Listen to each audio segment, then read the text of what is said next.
Yes, guys, how you doing? Welcome back to the Spurs Talk Show. I am Sean Butler, joined with me this evening by favorite channel regular, Johnny H3232 from Twitter. Johnny, also from the Spurs Talk Show. How you doing, mate? You okay? I'm all right. Yeah. Just watched the was streaming and watching the Germany game and watched the Albania game. They were unlucky today. Did well first half. They really gave them a good scare.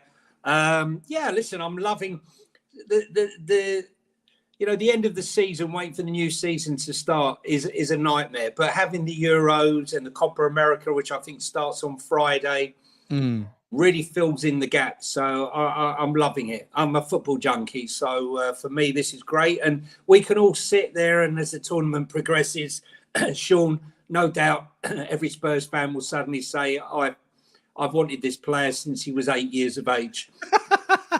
Mate, if he you know what? Not only will Spurs fans be saying that, but the Tottenham transfer news, views, and clues videos that I do every day are increasingly becoming ridiculous in the fact that we're suddenly linked to players that have played one game in the Euros and put in a decent shift, and suddenly Tottenham are linked. It's largely silly. Guys, I want to welcome everybody in.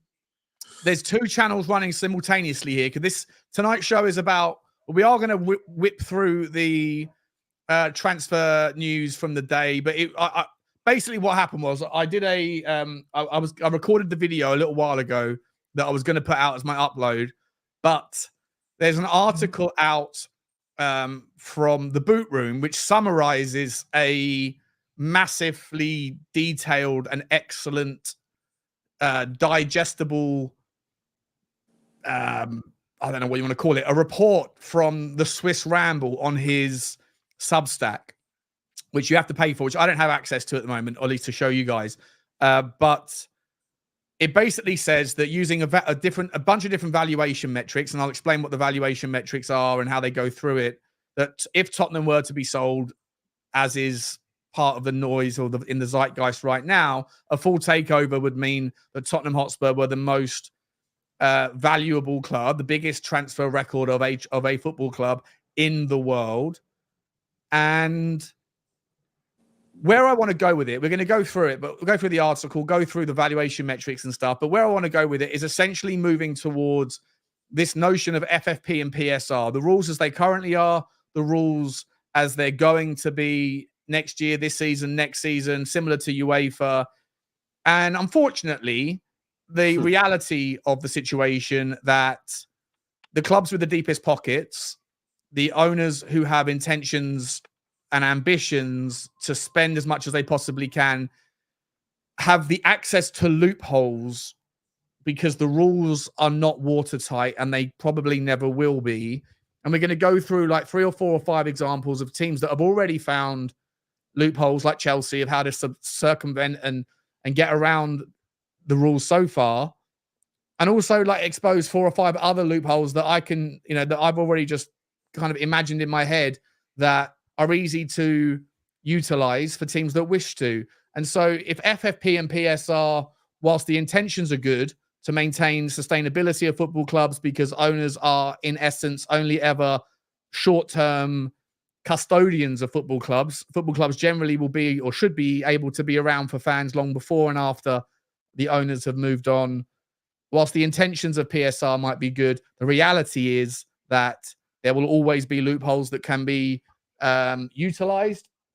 And consequently, I wanted to kind of go through this with Johnny and you guys in the chat here around, is it time to recognize that whilst Daniel Levy has prepared us for a future that had the right intentions, but in reality, if PSR and FFP will always be able to be taken advantage of by people with deeper pockets and different ambitions and different appetites to risk, then on that basis, should we shake hands with that reality and encourage, if not a full takeover, then an investment from a third party that has access to relationships, access to certain intermediaries, and basically, if you can't beat them, join them, Johnny.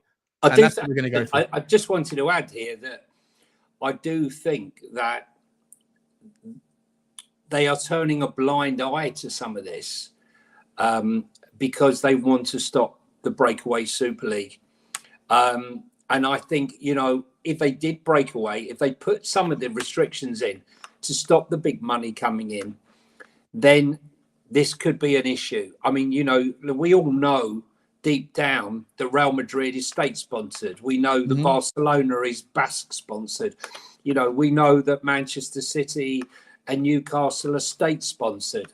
We know it. You know, we know that Clear Lake Capital are, you know, backed by PIF, you know, the biggest, you know, backer. So I think, you know, for Levy, someone like Levy, who came with great intentions to, you know, to play by the rules and this is what's going to happen. I don't think, you know, he's had the foresight to see what was coming ahead, but I think he didn't see the rules not being implemented. Right. Yeah. And I don't blame him. It's not his fault for the, you know, for the fact that there are loopholes, right? And I don't like, we'll get to it. We'll go through it in detail. And I don't know whether this show might be an hour long or it could be, depending on how interested people are and how much detail we'll go into. But, you know, I've got lots of notes I've been taking. I've been building up, you know, building a whole bunch of different PowerPoint presentations for you guys for the channel that I was basically, well, I'll give you a bit of background on this, right? So, you know, there was that whole kind of like the Levy out debate thing, the kind of nonsense that happened a few weeks ago. And I started to go, well, you know what? I'm going to put together a show that basically looks at Daniel Levy's, the argument about it, right? And I was like, let's look at all of the, and I put tweets out on Twitter. I said, can everyone that's a Levy out person on Twitter tell me what your arguments are, right? You haven't got to get into detail. You haven't got to get nasty. I'm just asking for a sincere reason. And I had 100 or whatever it was comments with all the different reasons. And I put them all down on a bit of paper. And then I said, brilliant, that's awesome. Now, can everyone that doesn't feel that way, can you tell me why you think Daniel Levy is a good chairman? And I put all them down. And I went away over the last couple of weeks and I started to put them and sort of knock them off against each other and kind of go, well, actually, this argument against Daniel Levy can be countered by this argument for Daniel Levy, and this argument for Levy can be countered for this argument against. And in a nutshell, what I figured out was the argument, you can get through all of the ins and outs and go into the minutiae as much as you want, but the general Levy debate comes down to one question and one question only, which is Tottenham have won one trophy in 24 years, which statistically is our worst period for success in our history. Yeah. Therefore, there's one common denominator. Daniel Levy's the owner, therefore he has to go. And then the people on the other side would say, actually, the common denominator is money in football, and it's exterior to Tottenham, right? And had a few other things changed along the way, Johnny, like the Champions League final, if we'd won that, or if we'd won one of the title races, then it would have quite happily gone from being our least successful to our most successful period. In margins. It's all about the margins. Right. So then I went, you know what? Rather than worrying about the Levy out debate, let's examine the history of trophies. Let's examine the history and the common denominators around successful teams that have won trophies over the last 75 years. And most are losers. Most of nearly every club that is supported by someone in this country are losers. The most successful team in the history of English football, if you consider a season when you win a trophy to be a success, and if you don't, it's a failure, then the most successful team in English football history fails 75% of the time, and every other team fails more frequently than that. That's if you consider a successful season to require you to win a trophy. Long story short, did all that research on the trophy stuff, got all that presentation to deliver. And then I was like, well, that's all fine, but a lot of that stuff in the past, all of the successful things, all of the common denominators of teams that win trophies, i.e., you need to have money. Like if you spend the most, you're more likely to win the most. You usually have some sort of footballing figurehead, like an Alex Ferguson or an Arsene Wenger or a Klopp or a Shankly or a Paisley or a Nicholson or whoever. you have all of these different common denominators, a youth system that provides you with utility. And then I was like, but all of that has changed, because since the internet and since access to information has become widespread, and now because of ownership being in the billions rather than the millions, FFP and PSR is now what's going to determine whether or not there's a level playing field. And in the end, I've come to this point where all that work I've done, I don't know if there's any point in putting it out. And what it comes down to right now is if Daniel Levy is the problem or if he isn't the problem, it's irrelevant. The solution is whether or not the rules of PSR or FFP can be implemented, can be upheld and enforced to allow for a competitive playing field. And if they can't, then Daniel Levy, as good as he's been as a businessman and as bad as his risk appetite is for football relative to the people we're competing with, then we may as well join the other side, if that makes sense. The other side. No, so for me, if PSR and FFP is a real thing and it's going to be acted upon, and they agree that if you break it, this is what's going to happen. How you can have the punishment with no rules applied, no punishment applied, and you have to go to court. You know, it's laughable that the Premier League has spent £30 million on lawyers' fees fighting its own members. I mean, it's laughable. So if they are going to be implemented, and there's going to be a crime if you break the barrier by X million and X million and X million and ascending, then I'm fine with it. Then Daniel Levy would have been justified in the journey. But if it a long journey, right? It's been too long a journey. Look, listen, I want to win trophies, right? I'm not going to be an apologist for Daniel Levy, right? I think off the pitch he's done amazing. He's made some horrendous decisions on the pitch. But if the FFP and PSR is not going to be applied, and there's going to be this reluctance to do this from UEFA and from the league, and they're going to let people slide away, I mean, then Levy's got to go. Levy will have to go if we are to compete, because then it becomes state v state. Then Spurs will need a QSI, right, to come in and compete and back the club, where spending is no limit. There is no limit to spending. So, you know, we can have the richest people in the world having our clubs as playthings, right? Okay. They all say, be careful what you wish for. But I think for football's sake, from a personal point of view, would I like to see QSI come in and bring the greatest players in the world? Of course we would. We'd all be in dreamland. But I'm very concerned that if PSR and FFP is not implemented, football is going to be in a mess. And I don't want to see that. And I'm worried now UEFA, you know, battling the drum about what it's going to do and the rules and everything. I'm beginning to wonder whether or not they're going to apply them, because look, we all saw what happened with AC Milan. They broke the rules, they got fined, and they came to a compromise, but they were thrown out of Europe. For me, Chelsea have broken those rules. Well, they haven't though. But that's the biggest problem. Yeah, they haven't. On a technicality, Sean, because let's be honest, right? That hotel, I know someone who's involved in that deal, and that hotel deal still hasn't gone through. It's not been ratified, has it? It hasn't been ratified yet, but that was because they were waiting to see whether or not the Premier League clubs could get together and agree on what infrastructure sales can and cannot count as revenue on your books. And the fact that the people that got together and wrote those laws or wrote down the amendment were too loose, and it was too vague. So 11 of the clubs that wanted to approve it had to reject it because there was no clarity on what does and doesn't count as infrastructure. Can we sell a hotel to ourselves? So we can, if we wanted to, can do that. Well, right? That's what I'm saying. but the same with the training ground, the same with the homes and the houses that are built within. And like again, part of the rules that don't get involved in those, Sean, because they're all ring fenced.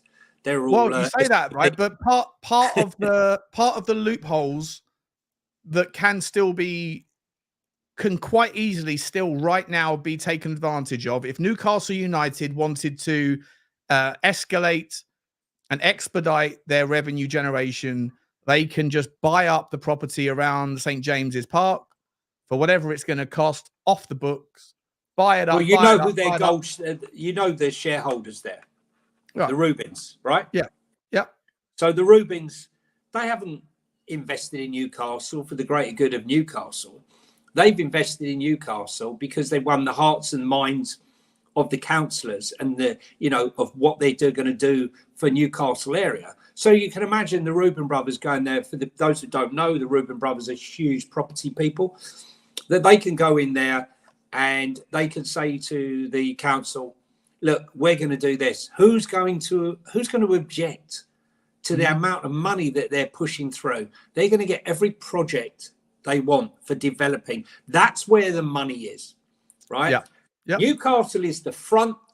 The money to be made is behind the scenes, very much like Daniel with all the property that he was buying up for years and years and years with various individuals. Some bits have been sold off, but they're all in SPVs, and they will be developed. He spoke about it years ago, So yeah. I just football ain't always what it seems on the surface. That's for sure. It definitely isn't, and it definitely doesn't appear to me as though it's going in the direction that we were promised. Johnny, let's just press pause. We're 17 minutes in, and we've started talking about. Oh, Johnny's gone. We started talking about. Is he still there? Am I still here? I'm here. I don't know. Can you hear me, Johnny? I'm here. Yeah. Okay. Yeah, but my computer's really. I don't know. My computer's struggling right now with lots of different tabs open. I just want to quickly smash through, saying hello to everybody, and also ask you guys to smash the like button. Sean Butler TV is also live streaming this because this is obviously about football finance. So if you are watching this on Sean Butler, if you're watching this on Spurs Talk Show and you haven't already, then please go and jump over to Sean Butler TV and smash the subscribe. If you are interested in football finance, which is where I talk mainly about that stuff, also get over to Johnny on Twitter, Johnny83232. It's in the description. Oh, it's also going to be, you'll see it when I get rid of the thing. I will be bringing up the comments as soon as my computer unfreezes. But I'll be saying hello to everybody. All the members, I'll bring up the comments as we go along. I also need to just quickly run through with you, Johnny, some of the stories from today. Let's just quickly see if my computer is going to unfreeze and stop being a little shit. Is it coming up? Yeah, Ratdos Madness, member of the show. Good to see you, mate. Who else have we got here? Scooter Reacts. It's good to see you, buddy. Thank you very much. It's good to see all of you, but I'm just going to run through and say hello to the members that are here tonight.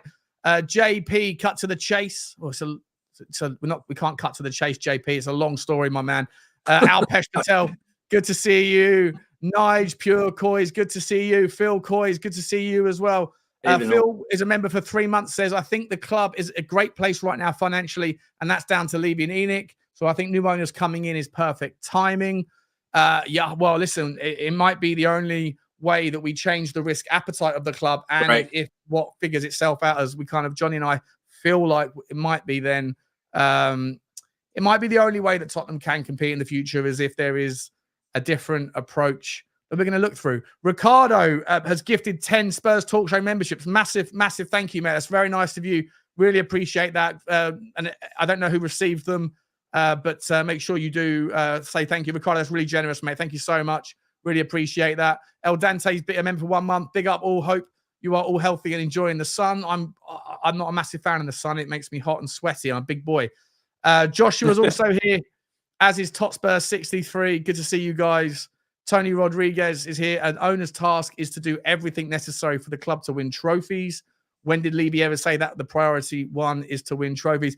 Actually, an owner's task is to make sure that that the club is in a better place when he leaves it than when he found it, and to make sure that it's sustainable. He is a custodian. Along the way, you hope that he does everything he can within his power to help the club be successful and to employ the people that can find success. But an owner's task is certainly first and foremost, Tony, like any business that you inherit, is to maintain its sustainability. Code South Radio, why 75 years? We've been going since 1882, mate. Believe it or not, it's taken me about 3 weeks to go through the history of 75 years of all the different teams that have won. I thought I started in 1950 because I don't know. Half the teams aren't around from 1882. Yeah, and no one who's watching this was alive back then. Like, I could go back and do all that stuff as well, but I think the last 75 years is enough to be able to get a decent idea of who has always been successful, who has come along the journey. And for what it's worth, I can bring it up on the show.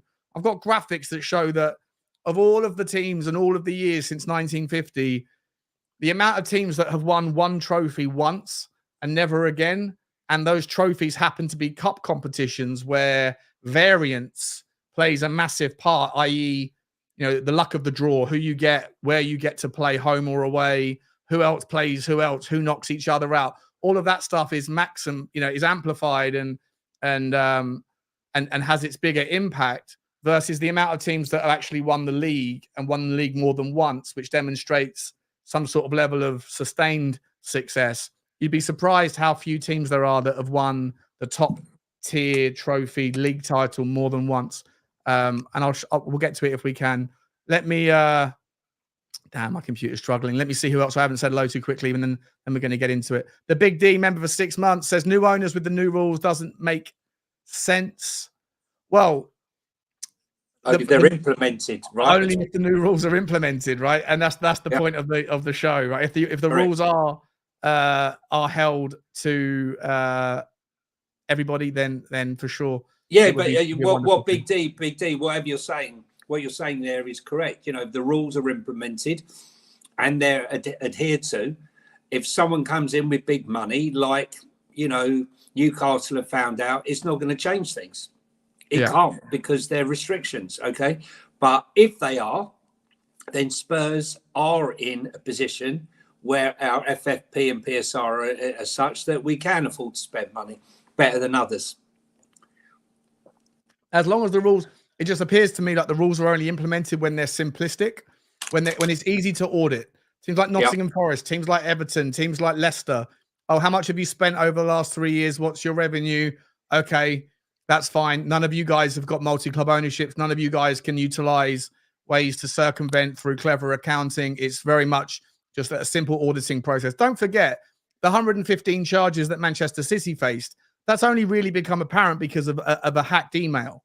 The same with Chelsea. Chelsea's historic breaches under Abramovich, when he was paying his personal assistant, his ex-PA, that then became the chief executive. Yeah. And she was getting paid in loans that had debt forgiveness that paid for her house. All of those things that are still being investigated, those things weren't uncovered through audits. Those things were uncovered through leaked emails that were a consequence of a hack, which makes you wonder how many other clubs around Europe have been active in circumvention of rules through Juventus.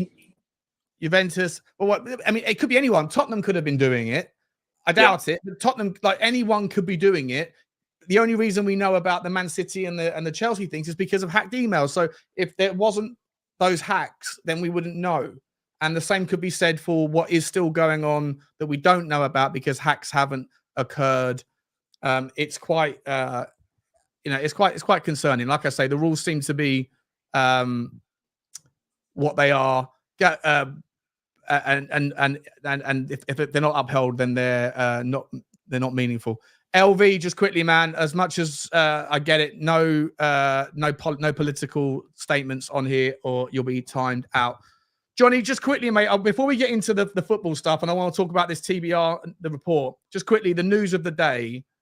I don't know how ridiculous and funny this was. Weston McKennie, Football Insider, Pete O'Rourke. That man has to be very careful with his reputation, I think, because he comes out with, he's got more exclusive than Bugsy Malone's OnlyFans account. And it was dismissed within about 5 minutes of it coming out, right? I laughed out loud. I picked up my phone. I woke up I picked up my phone. I thought I was still asleep, having a nightmare when I saw his face. I mean, come on, let's be serious, right? You know, he was laughed off the pitch at Leeds. You know, who ate all the pies? You know, he's been eating and drinking to his heart's content. The guy that Ange needs to get around the pitch. There's no chance of that guy getting around the pitch. You might slag off Conor Gallagher, but, you know, I'd like to see him last 60 minutes playing like the energy that Conor Gallagher has. It's a no. It's just a no. This is an agent trying to stoke interest in a player. Oh, there's two clubs fighting over Weston McKennie for 15 million. My comment is that there's no one currently fighting over Weston McKennie. It's never going to be Tottenham, and I'm so glad that rumor was squashed. That's why I didn't even bother doing a video first thing this morning.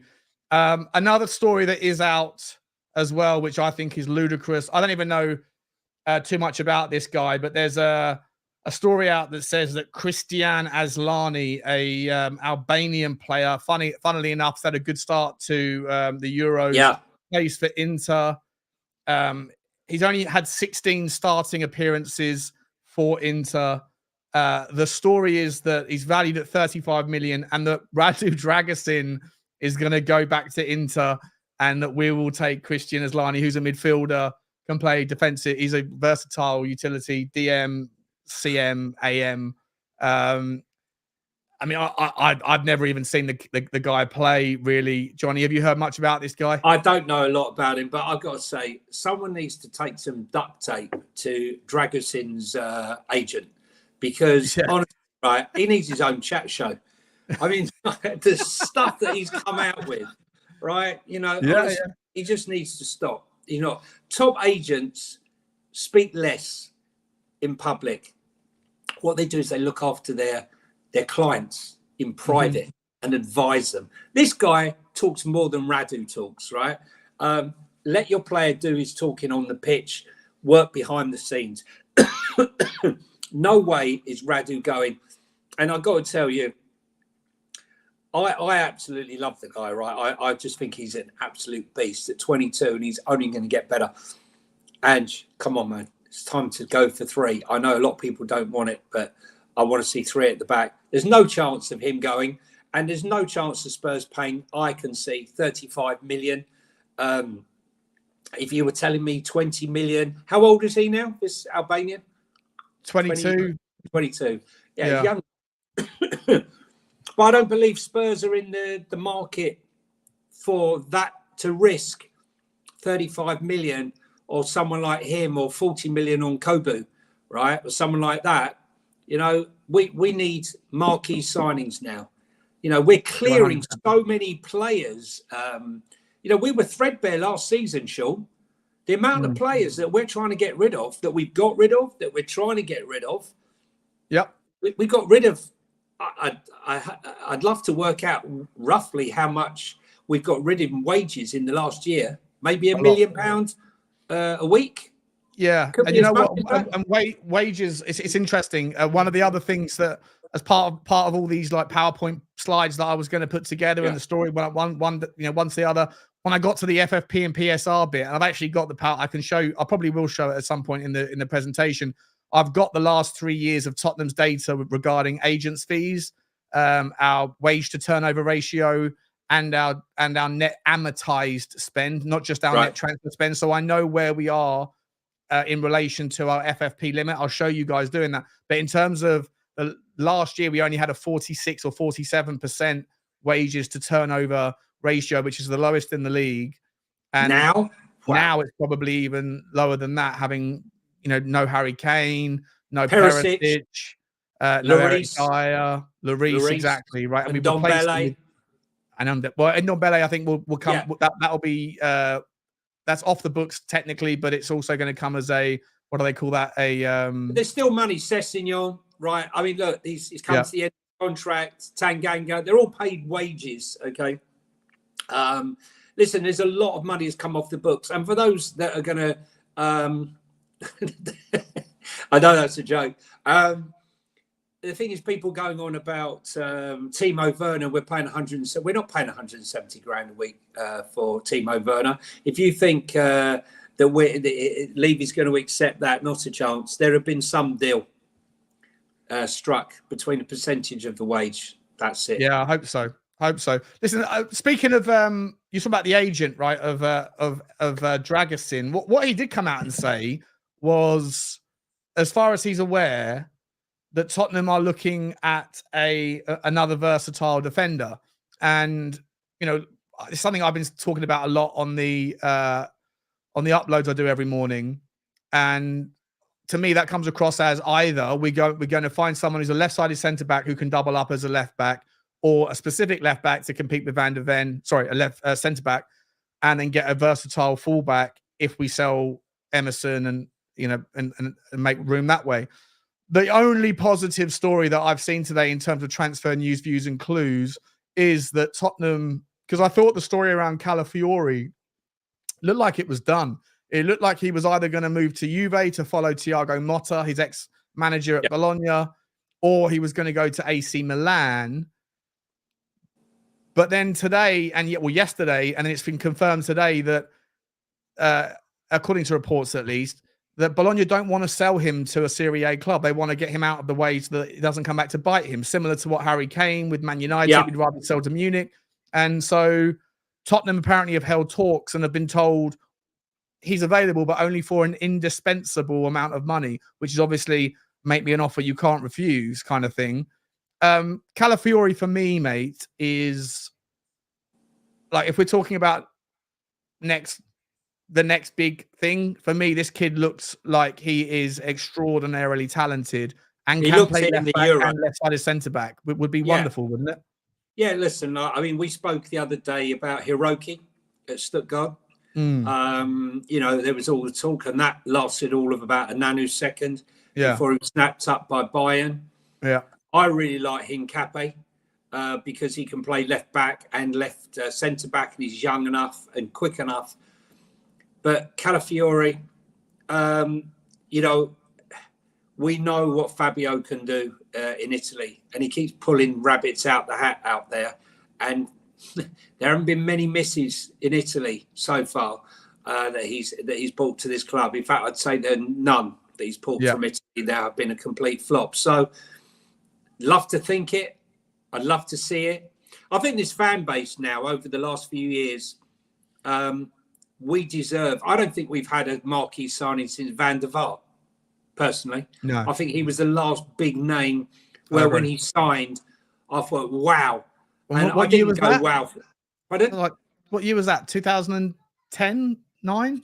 Yeah, it must be 10, 11. I can't remember. I can't remember now.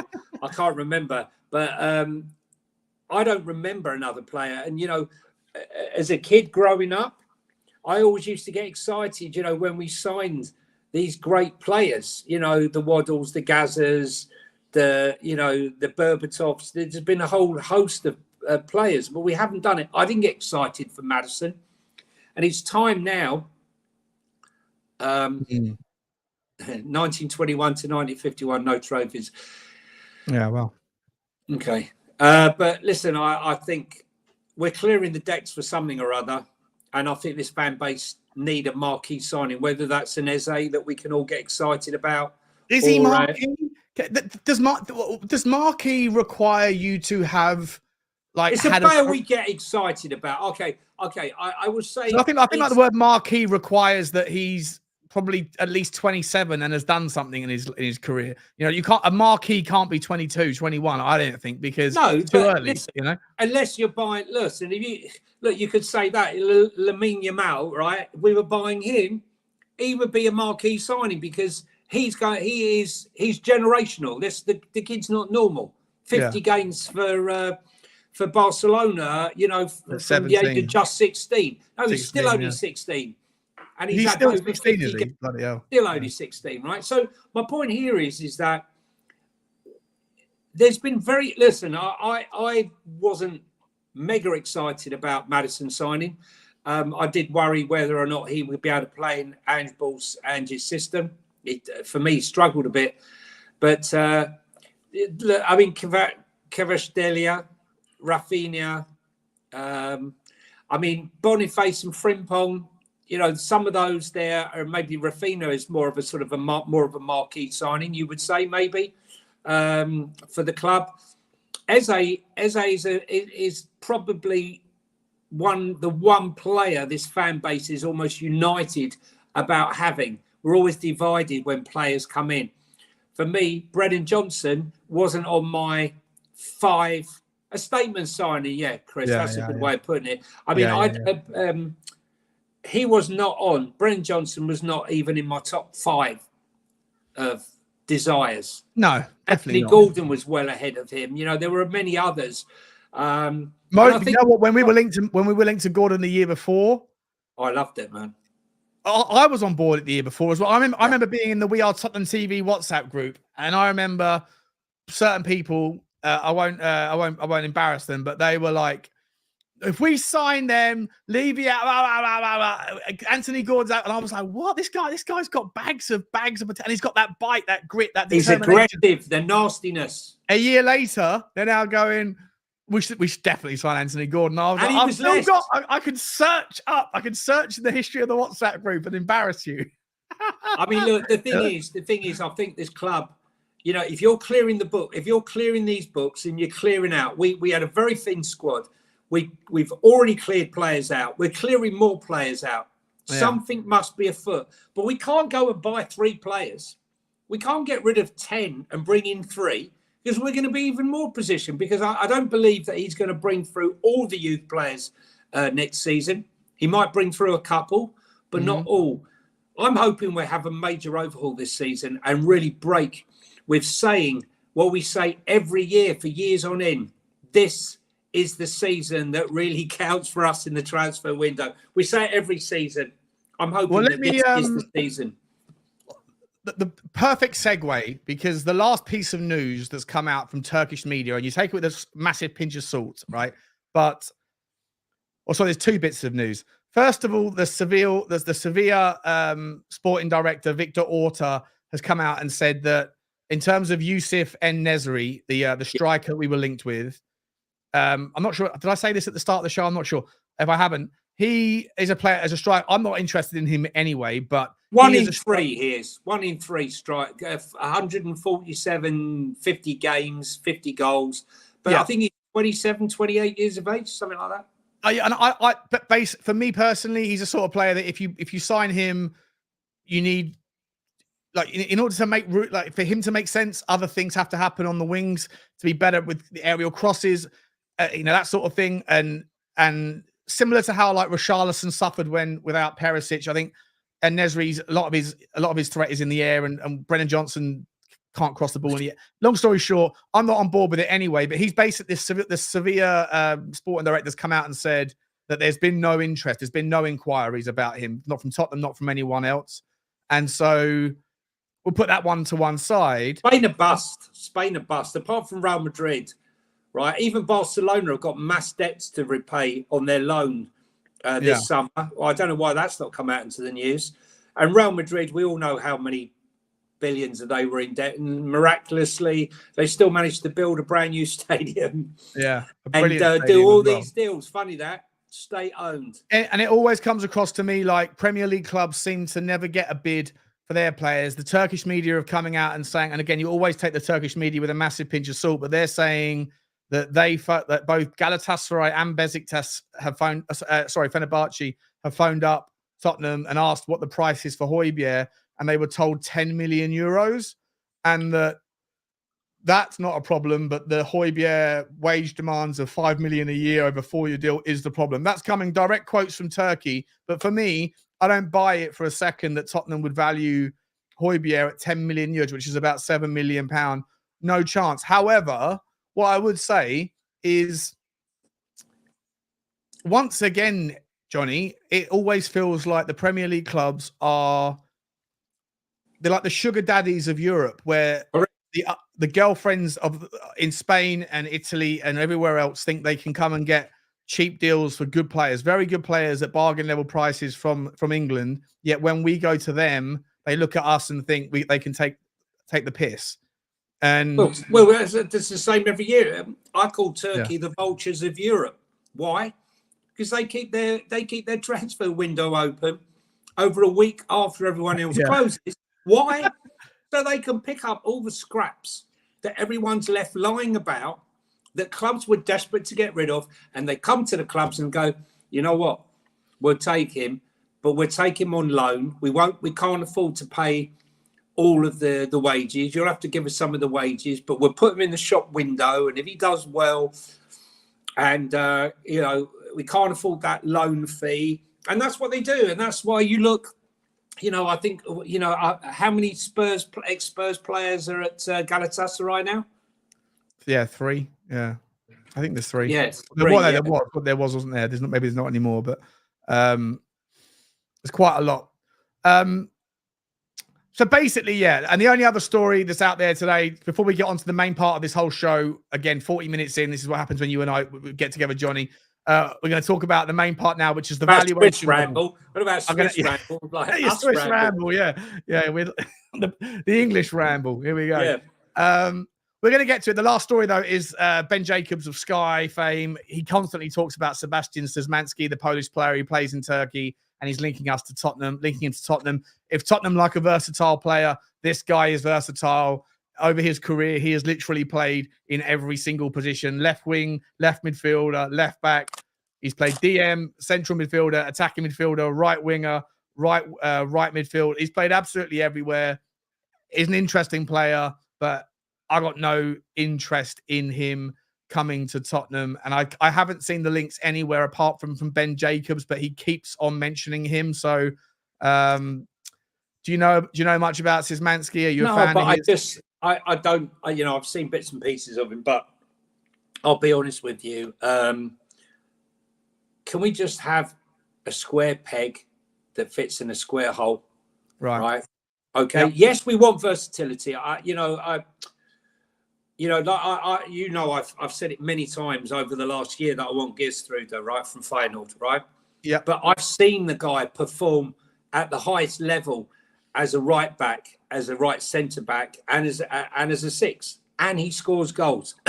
He's impacting at every level, right? That I can accept, but I don't want a journeyman. We don't need a journeyman. We need someone that's going to. We've got rid of these players for a reason.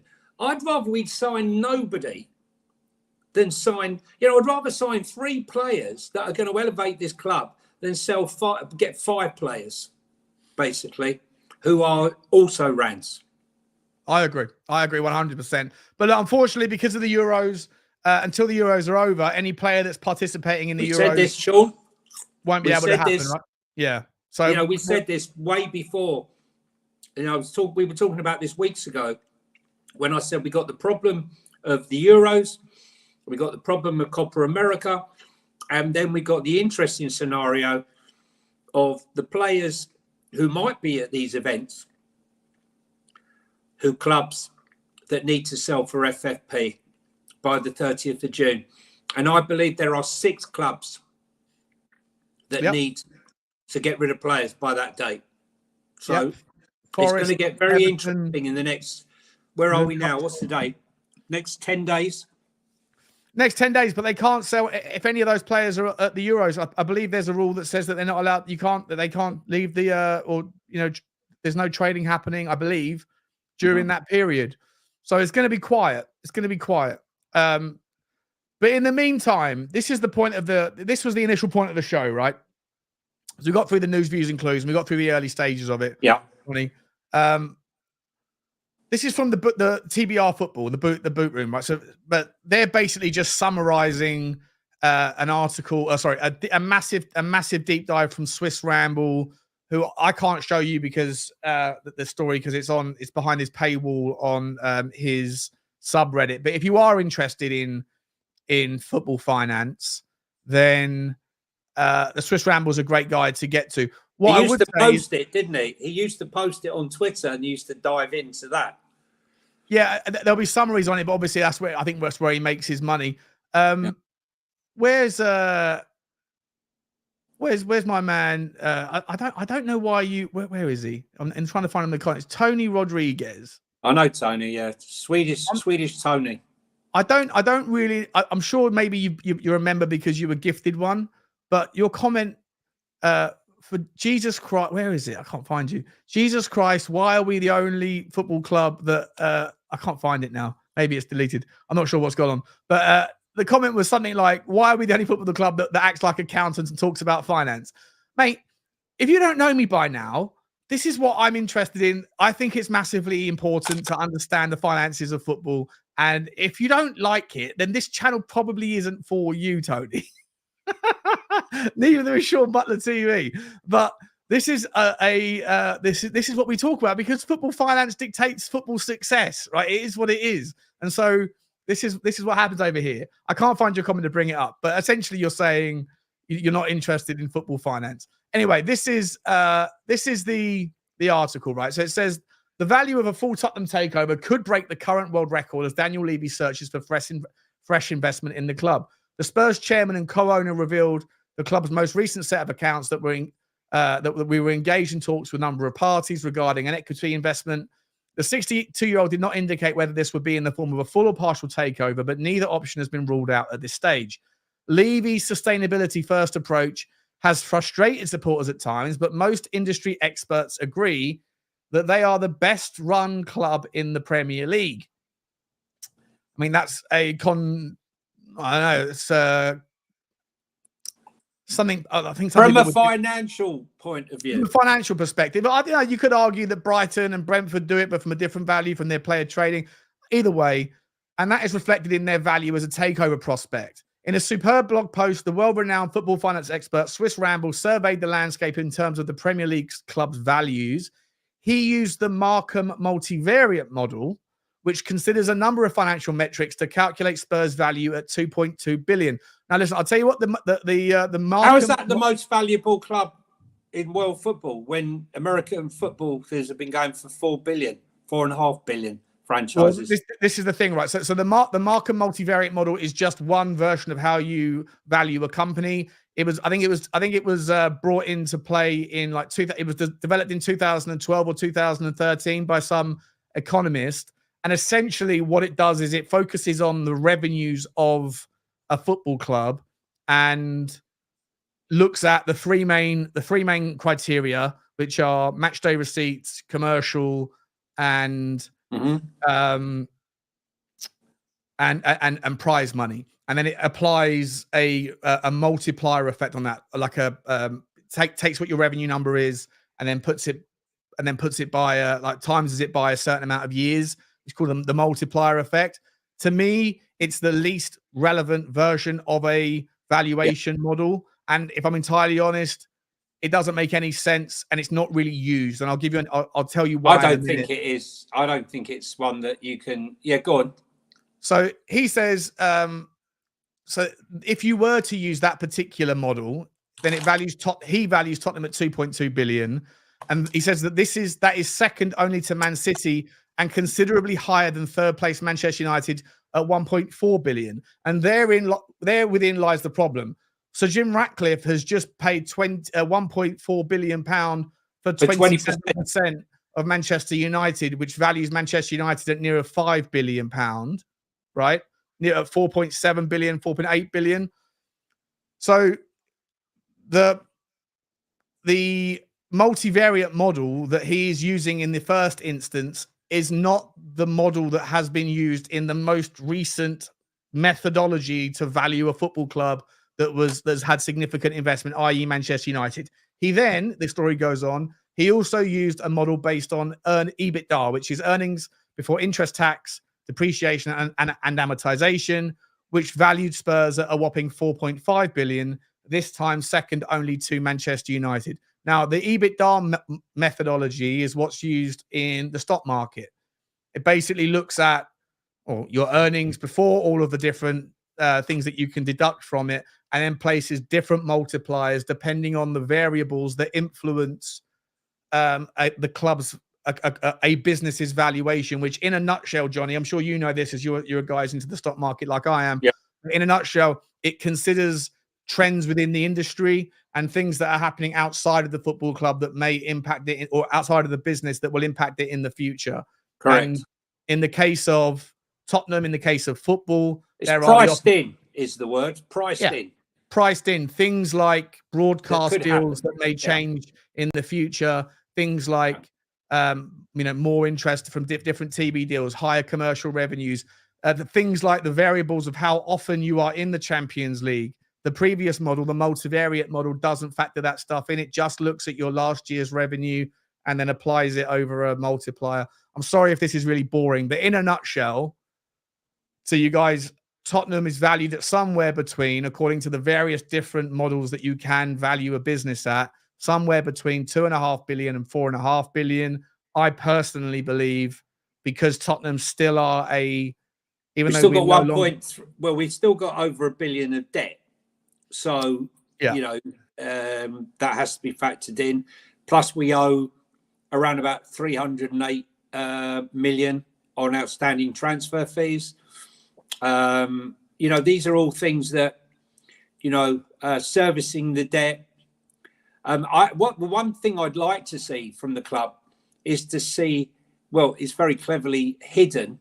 I don't know if Swiss Rambles managed to extract it, is the earnings that have been made from the various sectors, i.e. NFL, concerts, in-game, non-match day earnings from corporate events, catering. It's not really broken down. And it won't be, right, because it doesn't have to be. The club know it. The club know it, yeah, but Swiss Ramble won't know it, and we'll never know it. Yeah. But what you can do is make assumptions based on comparative years, right? So like this year we haven't been in the Champions League. Last year we were. Season before Scotland had just gone one up. Sorry?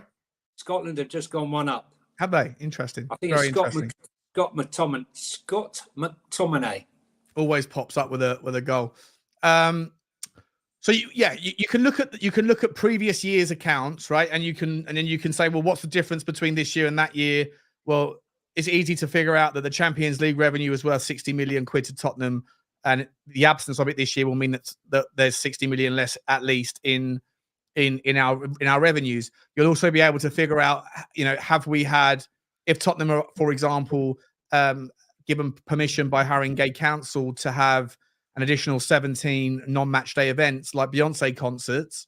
Then is it 17 extra? I think it was. I think that's the plan, is to have I think it's an additional. I know 17. it's extra, but I couldn't remember what the number was, to be honest.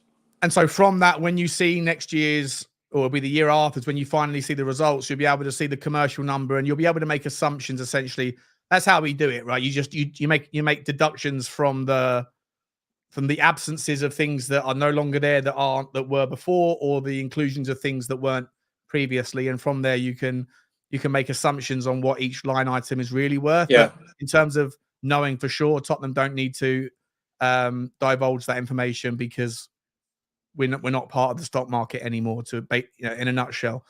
So the report continues that, in a nutshell, it basically now goes on to talk about the various different links that we've had. Oh, sorry, hang on, wrong page. Here we go. The MSP Capital has been linked. That Liberty Media has been linked. That the QSI has been linked. It mentions Jay-Z, obviously, and it also it doesn't mention, but you know who it doesn't mention there is Palukia, right, from the Boston Celtics, who owns the Boston Celtic and Atalanta in Italy. Atalanta. Yeah, he was seriously interested in us after missing out on buying Chelsea. But again, the Levy effects, something happened. I think when they do they ask for full disclosure, something seems to happen. Whatever that could be. Or the discussions. There has been no shortage of interest coming into the club. There was also rumours of interest from Michael Bloomberg. And it also doesn't mention Sheikh Jassim, the failed bid for United, who's obviously part of Qatar but separate to QSI. Yeah. And there's lots of parties that are interested, right, or potentially interested. The valuation, we don't know. It's somewhere between, like I say, 2.5, 4.5, 5, whatever Daniel Levy wants for it. Whether he's willing to sell 40%, 25% depends on the legalities of it. Like, for example, MSP Capital are already in bed with Everton or via 777 partners to the tune of 200 million. Now, Everton are not going to be worth 2 billion. And if, therefore, the debt that they have in Everton's to Everton's situation is over the 10% threshold, which means that they wouldn't be allowed to own anything up to the same amount within a club in the same. But they're talking about an £800 million bid, I saw. For Everton. Yeah. Right. Whether that would mean then the MSP's debt is a 25% valuation, which essentially would then rule them out of being able to take anything more than a 10% stake in Tottenham.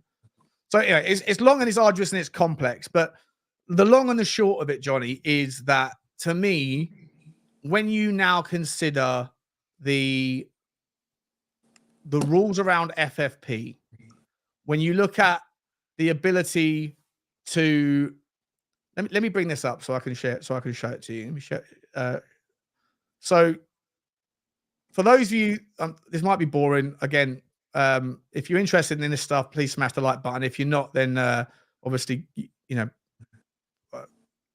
we're talking about it anyway, right? But Tottenham's FFP position is as follows, right? This is how it's going to be: amortized transfer spend going forward, plus agents' fees, plus the squad salaries, including wages, bonuses, and any benefits in kind. For next season, you must be less than 80% of the club's revenue. And then from the next season is 70% if we're going to participate in Europe. Now here, I'll be really real quick with all this stuff. Are you seeing all this stuff on the screen? Yeah, you are. Yeah, right? I can see it. Okay, so here's Tottenham's revenues over the last 3 years that have been announced. 550 million, 550 million, 444 million, and 361 million over the last 3 years that have been announced, which gives a grand total of 1.3 billion pound in revenue.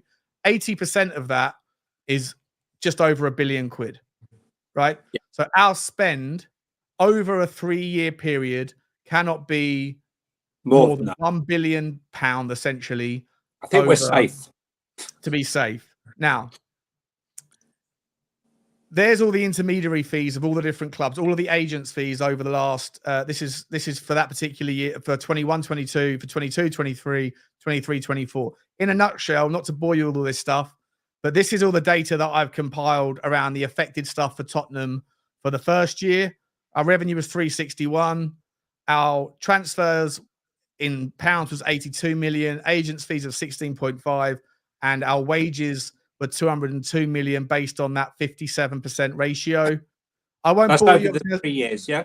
I'm just going to skip through this stuff just to show you that I've done all the research I can to kind of get it all together. And in a nutshell, we've then got the answer here that essentially shows that where we're at is we can only have spent £1 billion max spend over the last 3 years. Our audited costs of amortized fees are at £933 million. So we are £143 million away from our limit. From the limit. So people that talk about £400 million spend because they saw an article 6 months ago are way off. Right, we're not that far away. We've still got a lot of wiggle room, and that would be amortized. And of course, next year, what happens is, well, our income would drop because we're not been in Europe, right? But also, we're no longer looking at. Hang on. So this first year, our wages would have dropped. Our wages would have dropped, and our earnings from off-field activities would have increased. 100%, right? And this particular year, the 2020-2021 season, that drops off. That's no longer relevant. So now we're looking at the 3-year period of this year, the 21-22, the 22-23, and then whatever we did. Have you got projected? Did you do projected for this year? No, I can't find any details around the projected numbers for this particular season that's just finished yet. So I'm just working off the numbers that are there. But in a nutshell, we do have money to spend. We do have wiggle room. And if Daniel Levy wanted to have a higher risk-on appetite, then we have £143 million worth of amortized spend, which again gets stretched over the years of the contract to be able to go again. So if he had a bigger risk appetite, there is wiggle room to go for it, but he doesn't want to. It's not his style. It's not Enoc's style. Obviously, Joe Lewis has got his own problems. He doesn't want to give us any more money, Johnny, like you were saying the other day. Yeah. So in a nutshell, there is wiggle room, but what would have to happen to see it being taken advantage of would be an investment, someone else coming in with more ambition. But there's one thing here I was just going to say. If we had a complete takeover, they would be allowed an extra 30 million, which would take our spend to 173 million, correct? Correct, yeah. But if someone comes in and only buys 20%, it makes absolutely no difference to our extra spend. What it will enable us to do is to spend to the max of our allowance, which would be the 143 million. But it could be more, don't forget, because we are selling players and we're getting rid of wages. So that 143 million could well be, by the time we offload some players, it could well be 200 million. 100%. Okay? So, yeah. so what I did, so when I first used on this, let me get it back up again. Has anyone fallen asleep? Yeah, guys, like I say, this might not be, there's 750 of you here, I think, watching this. This might not across all the different things I'm doing this on. If you're interested, awesome. Please smash the like and the subscribe. If it's not for you, I get it. I totally get it. It might be boring, but I think it is important to understand where we're at. And can I just ask, the Swiss Ramble put out there, because I was trying to explain to someone we owe roughly 308 million on transfers, and people were saying that I'm talking poo.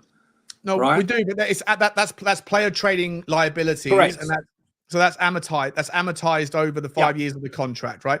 But when you're looking at, well, depends. Some they do it over 3. Spurs would love to do every deal over 5 years.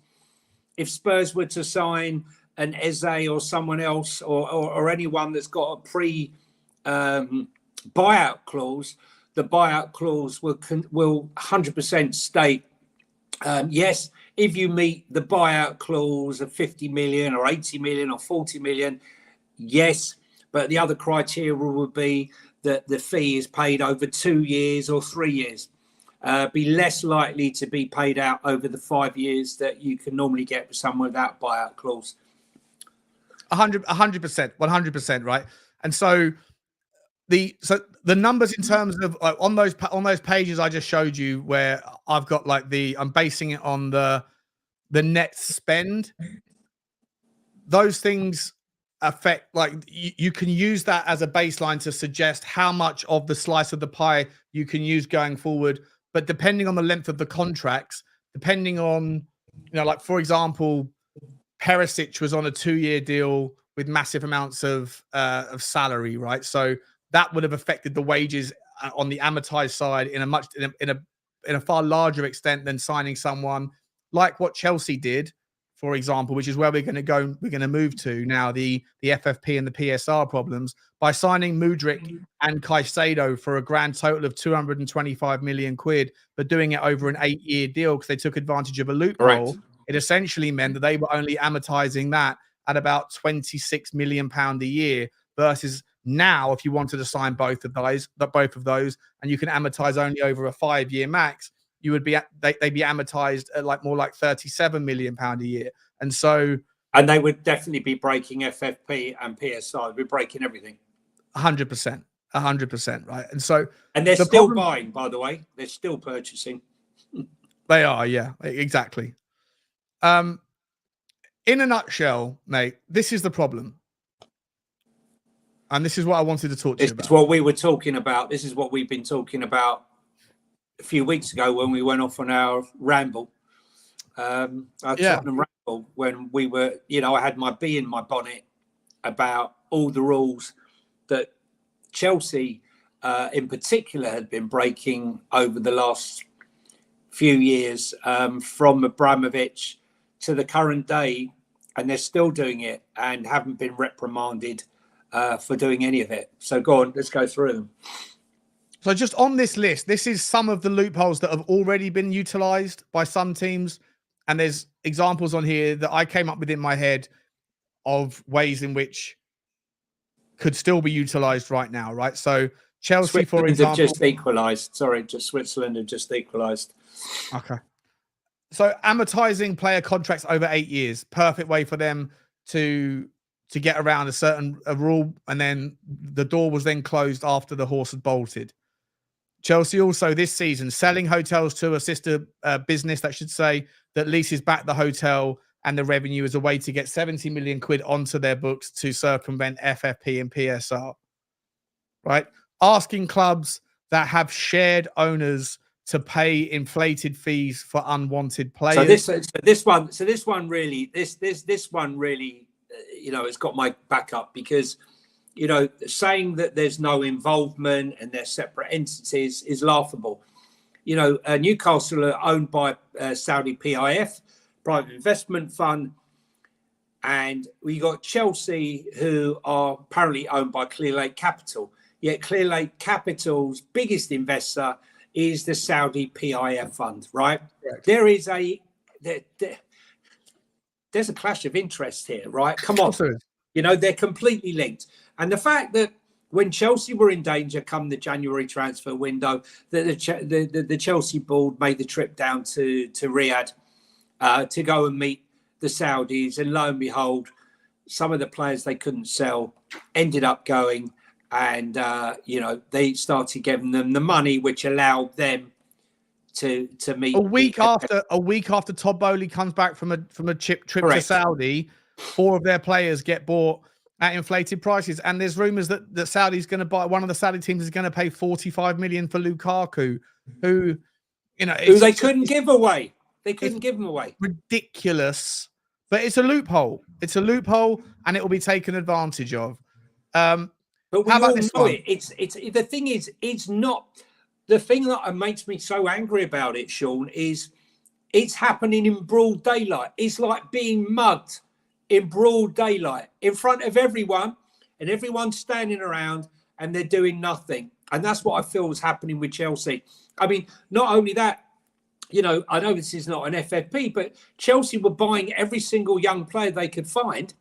I think that's on this list. If it's not on this, it should be. If it's on the list, it should be. Right. The rules around infrastructure, you're incentivized to build a nice new training ground, to build a nice stadium, to create money. All the things that Daniel Levy's done. You're also allowed to go and snap up all of the young talent that exists in the world. And if you have ambitious owners with deep pockets, and that's what's happening with Manchester City. Manchester City have an even bigger and better advantage of doing that by then loaning them out to the teams within the multi-club ownership model, right? Correct. And the multi-club ownership model rules are loosening, not tightening, which is even more of an absolute joke. When you look at teams like RB Leipzig and RB Salzburg, Benjamin Sesko, one of the hottest property strikers in world football right now, Manchester United bid £50 million for him last year.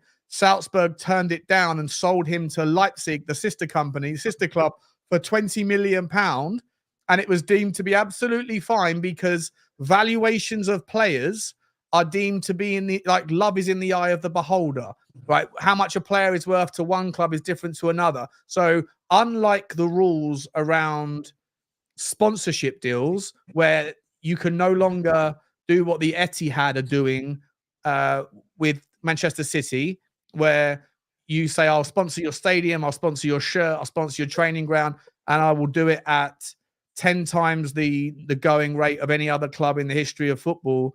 That no longer apparently is allowed. But with players, you can do what you want because the value of the player is in the eye of the beholder, which is why you can see Saudi Arabia taking advantage of the loophole. You certainly can. I was just going to say, isn't it kind of ironic that ENIC, which started out as a business aimed at multi-club ownership, had to get rid.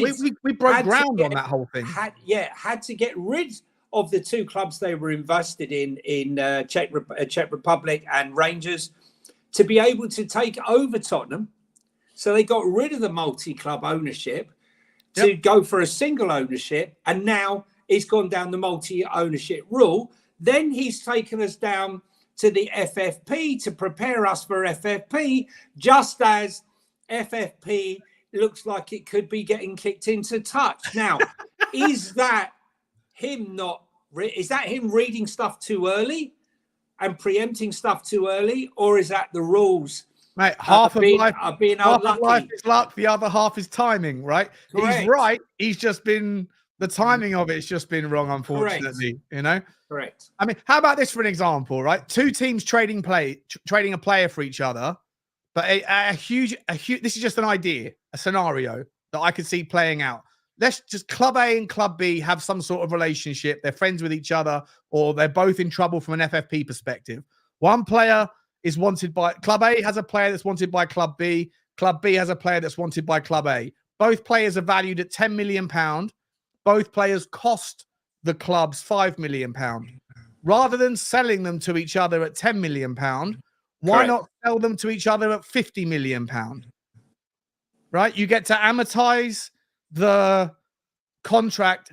It's a net, doesn't make any difference. You pay them 50 for your player, you get 50 for their player, and you get to amortize the 50 over the 5 years, but you get 50 million quid on the reception onto your book straight away. Net, it makes no difference. But in terms of amortization and then the circumvention of FFP, I don't know if that's happened yet, but it certainly could happen. And it's certainly something that might happen between a team like Newcastle and a team like Chelsea, who ultimately have the same PIF fund owner, who what's good for the goose is good for the gander. To me, the loopholes are everywhere. And I don't know how you can stop that, because who's to say that player A in that scenario and player B in that scenario are worth 10 million, not 50 million, because value is in the eye of the beholder. That's a loophole that I thought of that hasn't necessarily been used yet, but it certainly could be.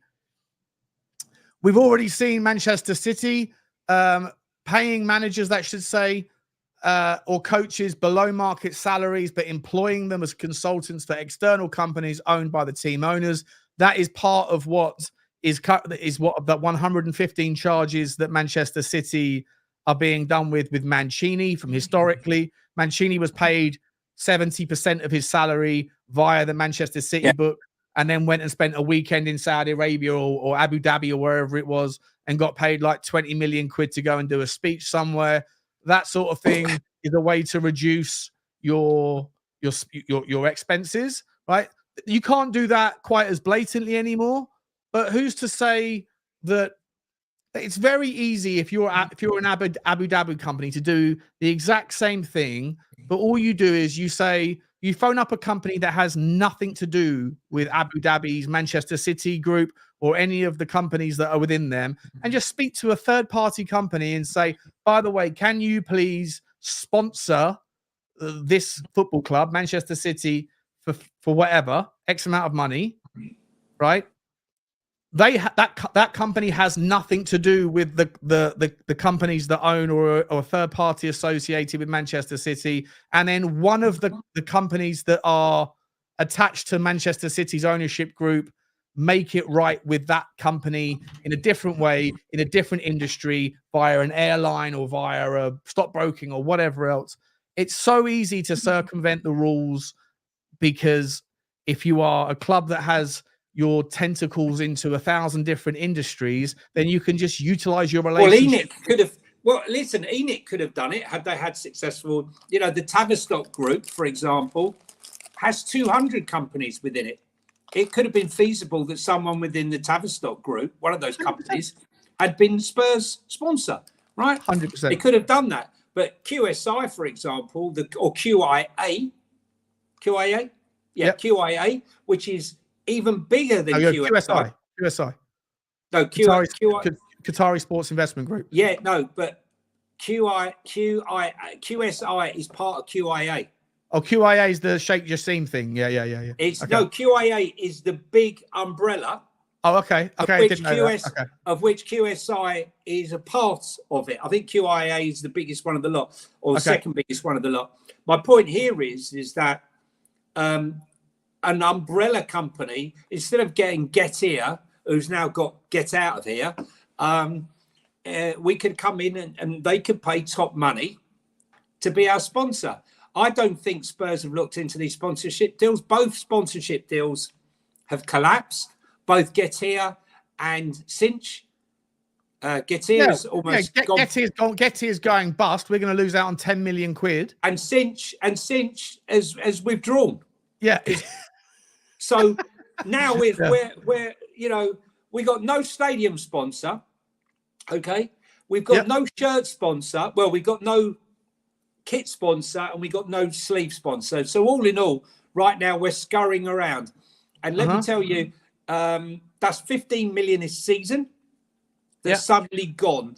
And if you're in the business, adds up, mate. It adds up to your. You will be being advised right now that Tottenham are in the dog do and are desperately looking for a sponsor, desperately. So, and they need to get it quick.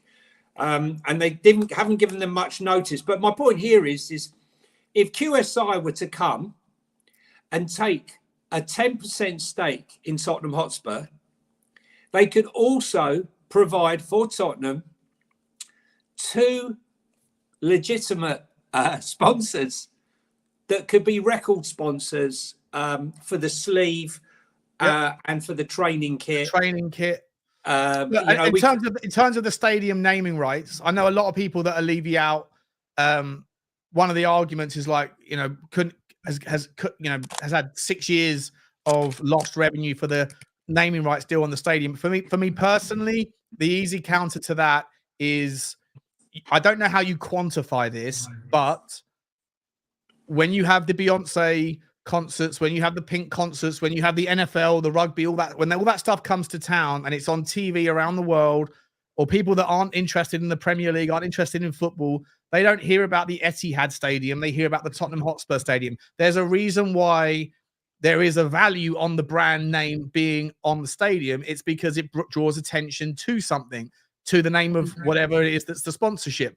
And I don't know how you'll be able to quantify this. Well, there's been a report. Certain that, hang on one second. I'm pretty certain that Tottenham are the second fastest growing supported football club in America, behind Manchester City. City obviously number one because they're the most successful and most people want to support the most successful team. But Tottenham, because when the NFL comes to town, every 5 seconds, it's when the scoreline comes up of the Patriots versus the Dolphins or whatever, live from the Tottenham Hotspur Stadium. There's an intangible value to having your own name as the name of the stadium, and I don't know how you quantify it. Well, I was just going to say, Sean, is important. Yeah, I was going to say that I've seen a lot of reports about this, that how the club itself didn't realise how important it was to having the stadium as it is. When you play the Madden game, which is like FIFA, right, in America, the Tottenham Hotspur, the stadium is there. Oh, is it? Oh, I didn't know that. Oh, there you go. Wow. Yes. Wow. There you go. See? Right. So what I'm saying is like, so you got that, you've got the stadium, you've got the concerts, no doubt some of these concerts will be recorded. But as a globally recognized stadium, Tottenham is right up there. And the money that draws in to have events at the stadium is why Spurs are now looking to increase the amount of events that are there. It also shouldn't be overlooked, Johnny. It also shouldn't be like people that hate Daniel Levy. I get it, whatever. But for Tottenham to try to compete with the likes on the financial levels, and people are upset about raising the season ticket prices. People are upset about the concessions for senior. I understand all that stuff, but at the same time, it is nice to know that we are diversifying the responsibility of the revenue generation from away from just Tottenham Hotspur fans. Beyonce fans who don't support Tottenham are contributing to being able to pay for the next player we sign. Pink fans, £165 a ticket, Sean. Right. I don't know how much of that goes to Tottenham. I don't know how much of that goes to who or whatever, but it's just nice to know that it's not just Tottenham fans that are participating in the revenue generation of Tottenham Hotspur's numbers, right? And that should be celebrated, not. I mean, the income must be huge. Someone sent me a video of the queue for the pizza. Just the pizza. Yeah. It was ridiculous down the road. Second of all, the amount of beer that's being consumed. People go to a concert, they arrive at a concert maybe an hour, hour and a half before the concert. Yeah. Drinking beer, right? Then they have a thing, then there's a break, then they go and drink more beer. You know, all that money comes back into Tottenham, and it's like, I think it's a good thing. However, at the end of the day, you know, getting back to the point, I guess, of this video, which I'm, you know, and I hate to say it, but with these loopholes, and we haven't even finished, right? So we mentioned at the start that clubs can buy land around the stadium, build hotels or homes on it, and all count as infrastructure spend at the moment, right? At the moment, as the rule, and Tottenham have done it. Tottenham did all this years ago, but other clubs can still do it, then sell the properties to themselves and lease them back and put all the revenue against FFP. It's still a loophole that is available to these people that have money, ambition, and where ROI is not their biggest driving incentive at the moment. So that's still a loophole. Clubs with multi-club ownership can loan players with loan fees to one another to help each team out if FFP issues are on the cards. Let's say, for example, that, I don't know, Chelsea, for example, who have got a multi-club, they've got a French team, I forget which one it is. Is it Montpellier, I think it might be. Let's say Chelsea have got an FFP issue. Well, they could loan a player to Montpellier who's an 18-year-old, and Montpellier could pay £8 million for the loan fee or £10 million for the loan fee for a season to get them out of FFP issues. Another loophole that is available that has yet to be exposed, yet to be taken advantage of, but exists for those clubs that have multi-club ownership because the rules are there to be exposed. You can also, like I say, clubs in multi-club ownerships. Oh, I've lost the whole thing here. Oh, can I just say with it? Yeah, go on. No, I was just going to say, you know, what I was going on about before, you know, you had Abramovich buying up every single young talent across the world because they had the money. There was no limit to how much money they could spend. Strasbourg, thanks very much. Yeah. There was no limit to how much they could spend. They were offering the parents and everyone untold sums of money. Then they were sending players across Europe. At one stage, they had 32 players out on loan. 32, which made it impossible for clubs like Tottenham and other clubs to compete because they were paying the most money. They were offering incentives that no one else was offering, and they were buying everybody. So the UEFA shut down that loophole and said, right, you can't have 32 anymore. You can have 8, then 7. I think next season or season after it's going to be 6. Yeah. Right, which is one of the reasons why Tottenham have had to sell or had to pay off Ndombele. So we're a victim of the rule change. Correct. After closing the frigging barn after the horses bolted. Now, the players, those 32 players that they had on loan, bought them in huge sums of money. Even the failures bought them in massive 30 million, 40 million. Your Tabby Abrahams, go through them. The amount of transfers and the amount of money that Chelsea have got rid of in the last 3 years is quite a large sum of money. Plus the fact that Roman Abramovich wrote off 1.4 billion in debt.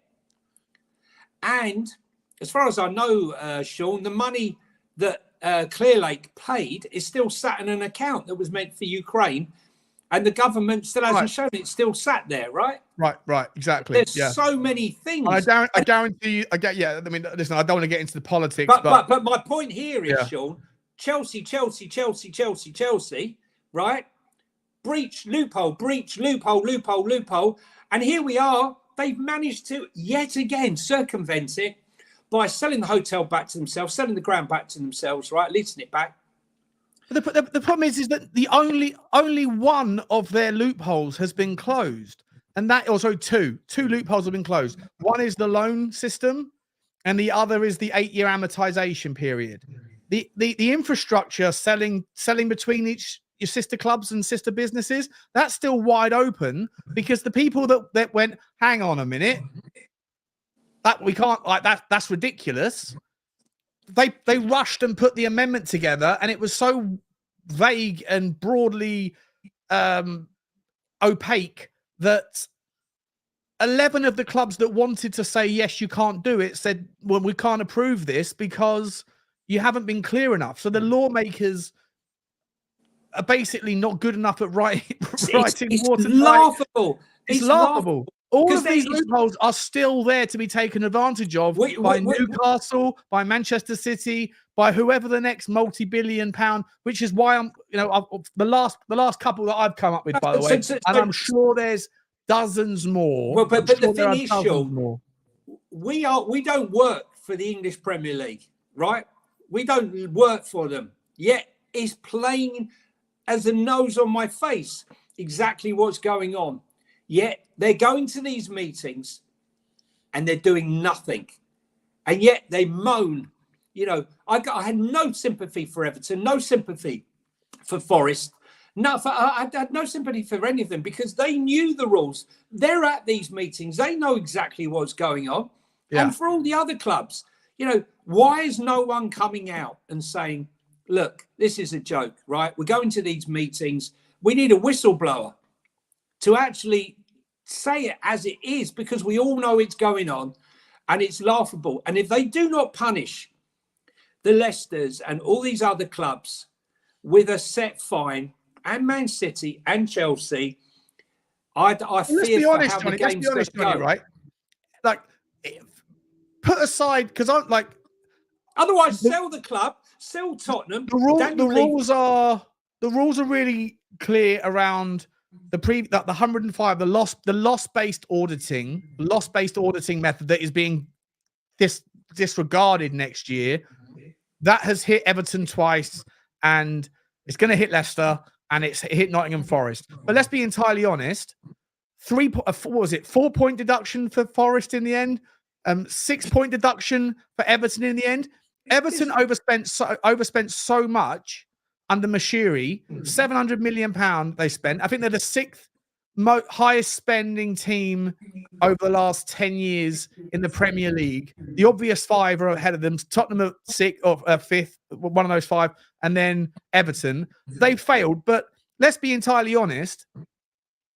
They stayed up because the quality of the players in their team that they only had by overspending was better than the quality of the teams that were beneath them. So the punishment doesn't fit the crime anyway. Because there is no punishment. Look, when they set up the rules for FFP, why didn't... we're meant to believe that these are the great football financial minds, right? So, why aren't they saying, look, if you spend 10 million over, you lose a point. If you lose in increments... So there's a fixed point. So there's no need to go for the Premier League to go and spend £30 million contesting rules set by itself and against its own members, spending £30 million, taking your own members to court to defend them attacking you. It's laughable. It's absolutely laughable. It is laughable. And we Absolute disgrace. And we have to sit here as fans, as a Spurs fan, I want to see our club go and spend money, win titles, bring the best players there. If FFP isn't going to work, then I'm sorry, Daniel, right? Move over, sell the club, bring in QSI, and let's go and buy Mbappe. Let's go and buy everything. Well, this is essentially where we're kind of gonna come to in the last section of the show. We've still got probably 15-20 minutes to go, guys. Just quickly, I want to just quickly shout out to Tiff Andy Tejo. Thank you very much, my man. He says just a super chat to you because you are a breath of fresh air and serve the fan base with useful, interesting discussion that no one else does. Keep up the good work. Ignore the negative. Thanks very much, guys. Yeah, thanks. Appreciate that, Tiff. Yeah, it's very, very nice of you, my man. Look, it's just things that Johnny and I are really interested in, and I think it's important to have these discussions. And also, look, for what it's worth, as much as all the data that I put together and stuff, I'm doing my best with the information and with what I think is right and all this stuff I'm showing you. There might be some mistakes in some of the stuff that we're talking about here. There might be some examples where these aren't right or wrong, but it's unintentional. There'll be others. There'll be others, Sean. Don't worry. Well, yeah. That well, are on this brewing. list, they'll be brewing right now. They'll be cooking another I one. I think that people like Todd Bowley and his cohort, and if I'm and Newcastle and theirs, they've got the brightest. They've got the most money, which essentially employs the brightest and the smartest, and they are not wasting their time trying to close loopholes. They're trying to identify them. And just to finish off the 10 that I wrote down, so we got to the point where clubs with multi-club ownership can loan players with loan fees to help each other out if one of them is an FFP predicament. The next one, clubs with an MCO, multi-club ownership, can also sell or buy players at inflated or reduced market value to circumvent, i.e. what RB Leipzig and what Salzburg did with Sesko. And the idea, just the MCO model, the rules are loosening. So essentially what was really tight got looser and looser and looser. And if Seferin, the UEFA president, gets in for a further term, he is going to essentially loosen it even more, which means look at this season. Look at the debate for the last 6 months. What will it mean if Ratcliffe takes over Manchester United? Okay, what will it mean for his ownership of the French club if they compete in the same competition? And they did, right? They did. And they are. The same as City, and so what's going to happen?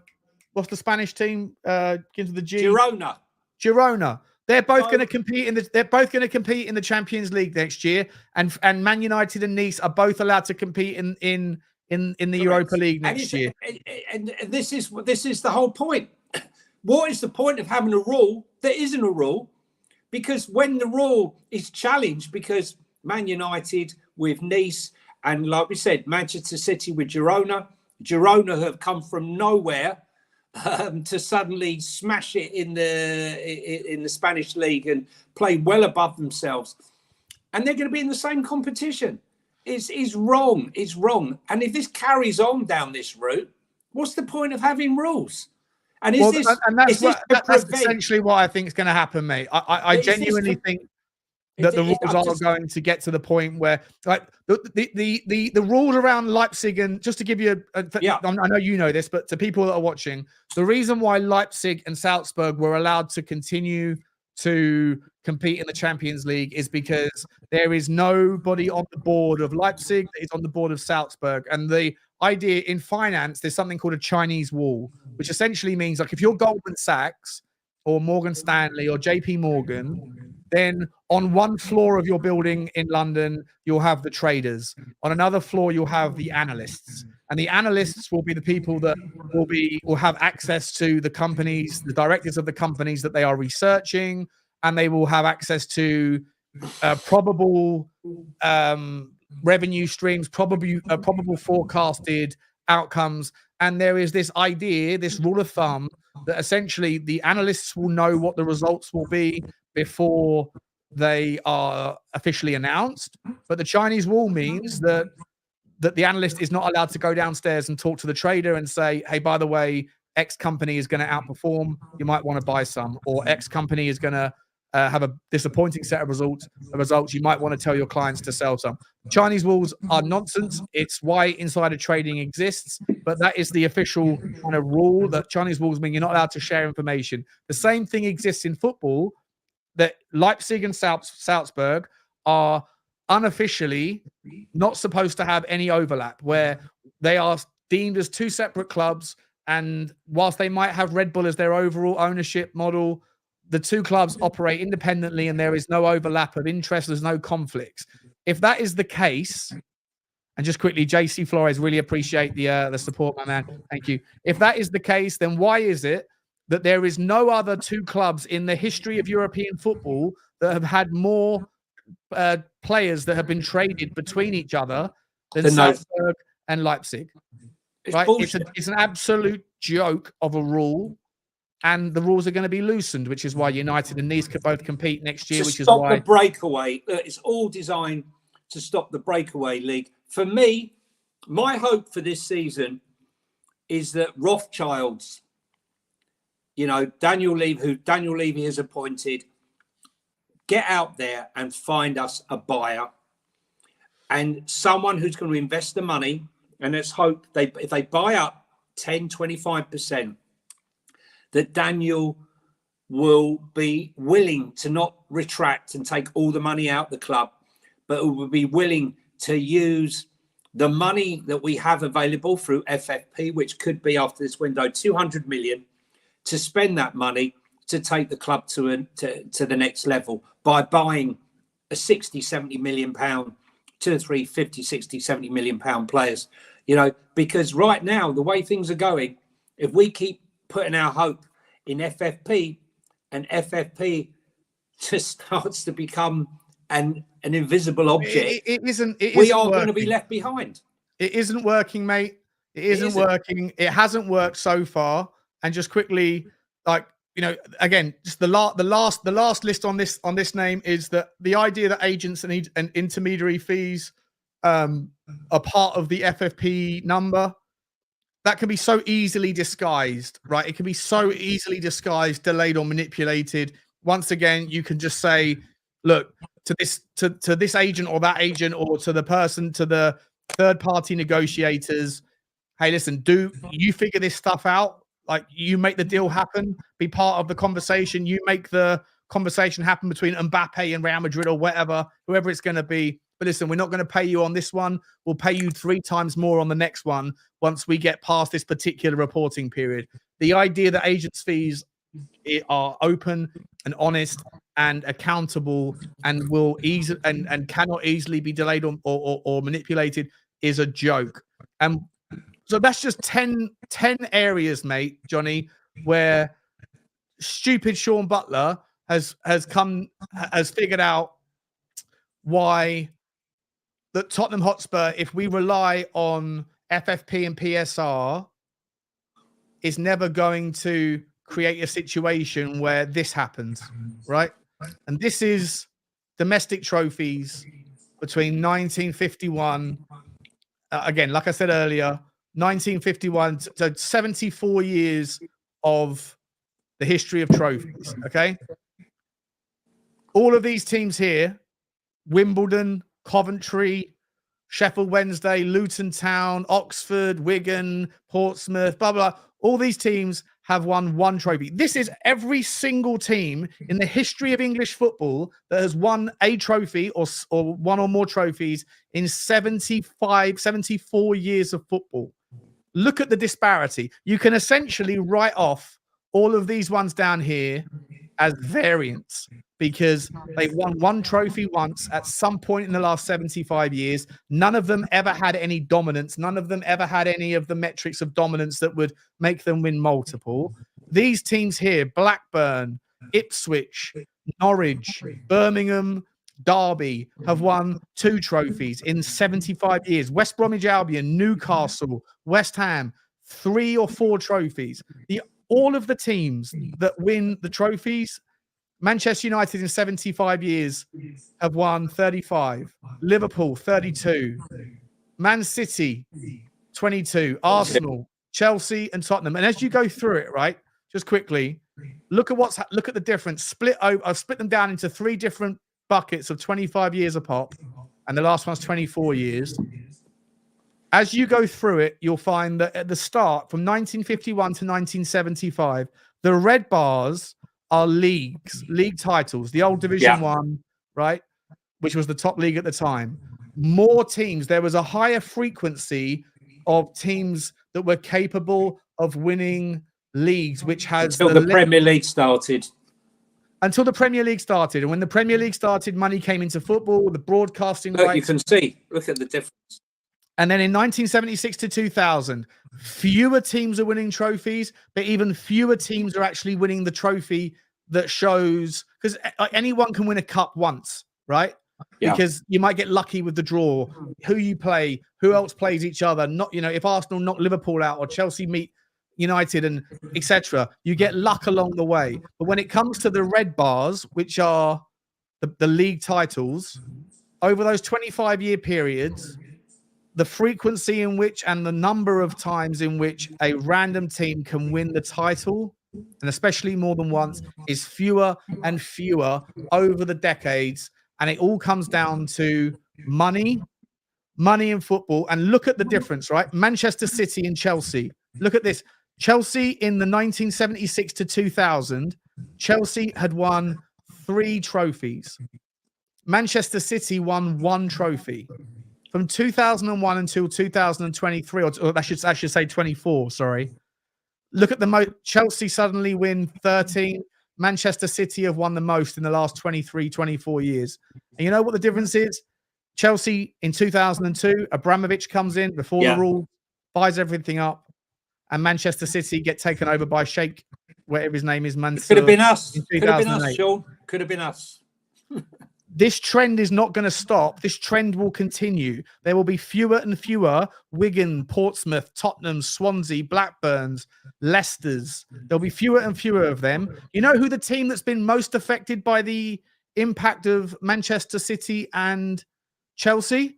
It's not Leeds. Tottenham. It's not Leeds. It's Liverpool. Look at Liverpool's numbers. Liverpool in the 1950s to 1975 were the second or third. In 1976 to 2000, Liverpool were the most successful team. Liverpool have been hurt. Liverpool have only won, I say only, but they've won 9 trophies in 24 years. But 8 of those were the League Cup or the FA Cup. And 3 of them were in one season. The 3 of them were in one season, yeah. This is going to happen more and more unless either the rules become meaningful, they have teeth, they bite, they hurt the teams that are spoiling the game, or more and more teams just join the party and get sold to a bunch of trillionaires. And I don't know what the answer is, mate, but in a nutshell, as I say, as much as I am known in this community as being someone who defends Daniel Levy because I think he gets overly criticized, I acknowledge and I admire him for having the vision and the foresight to see where he thought the thing was going and preparing us for it. But in the end of the day, Johnny, it hasn't, PSR and FFP. It's not going to happen. Hasn't made any difference. And I don't think it will. And therefore, is it time for us to get on board with a new owner? Sean, even in these meetings now, they still have not agreed on a points deduction structure. It's pathetic. It's pathetic. 20 guys sat in a room, supposedly with the brain, right? You know? Yeah. Yeah. All with a vested interest and all with a different criteria and motivation, I believe. You know? Yeah, look, it's no coincidence that Aston Villa... Chelsea, Newcastle and City always agree on the same things. Aston Villa being a part of that is because, you know why? Their second investor is the richest man in Egypt, right? Yeah, he wants to spend the money. So, this is why Manchester City, Newcastle are being very smart, trying to keep out the way of it because they're in the spotlight, so to speak. So they've left Manchester City with the threat that Aston Villa will join them because they want to spend as much money as they possibly can. But the Egyptian billionaire, the richest man in Egypt, is willing to spend whatever it takes. Yeah. And Aston Villa, to them, they're frustrated because they want to spend money, but they're having to sell Douglas Luiz. Douglas Luiz, right? They're selling Douglas Luiz and potentially replacing him with Weston McKennie. And Rondon. Is it Rondon? Not Don. Rondon. Duran. Duran, yeah. Duran. Yeah, Duran. Look, but they feel a little bit like Newcastle right now, limited. Maybe they're not quite prepared to manipulate the rules or haven't had enough time to kind of think about it. I hope they're not watching this stream. Maybe they'll go and do some of the 10 things that we looked at. But they're listing the 10 now, Sean. I know, yeah. We think of number 9. Let's employ Sean Butler.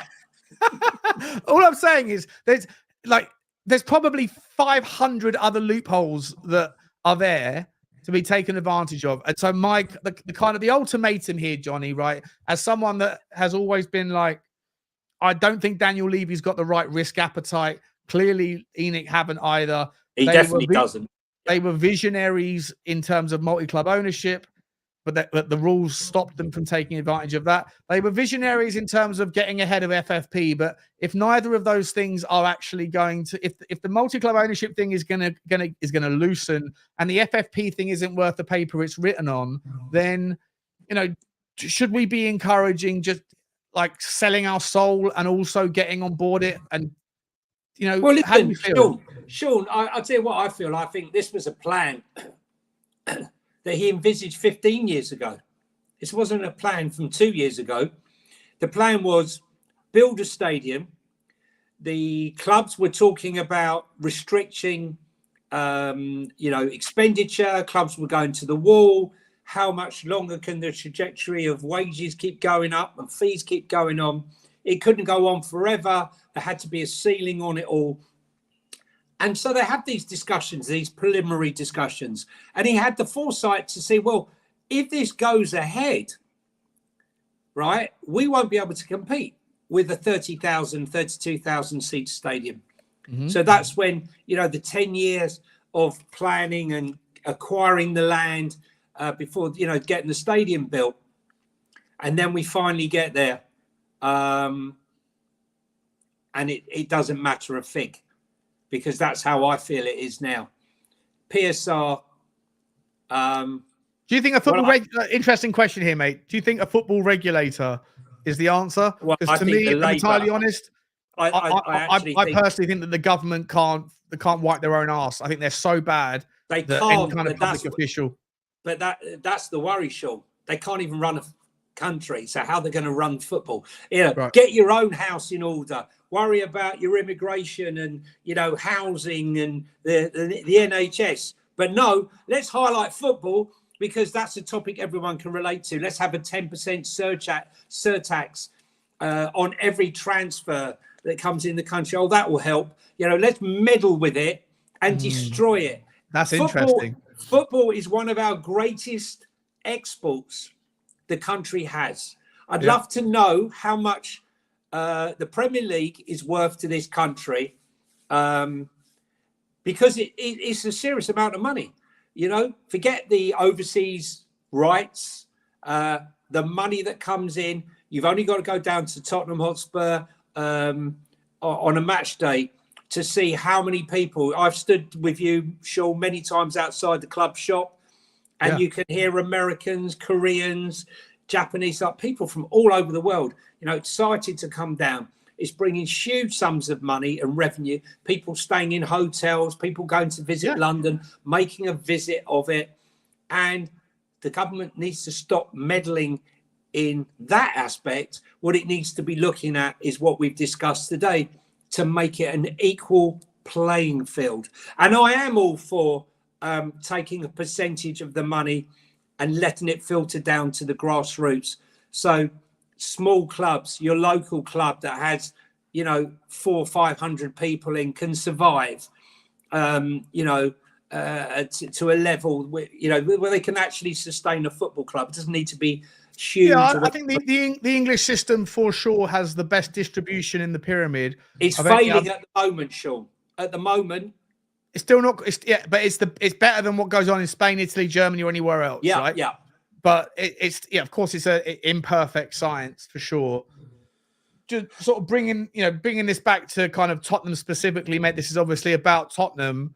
I just worry that all of the signs, as I say, the Levy debate, ultimately, like I said at the start, it comes down to people that are Levy out look at the fact that we have only won one trophy in 24 years of Levy, and then look at the period from 1951 to 1975. Tottenham, if you can see right on the bottom left, were the most successful team during that period. Yeah. Right.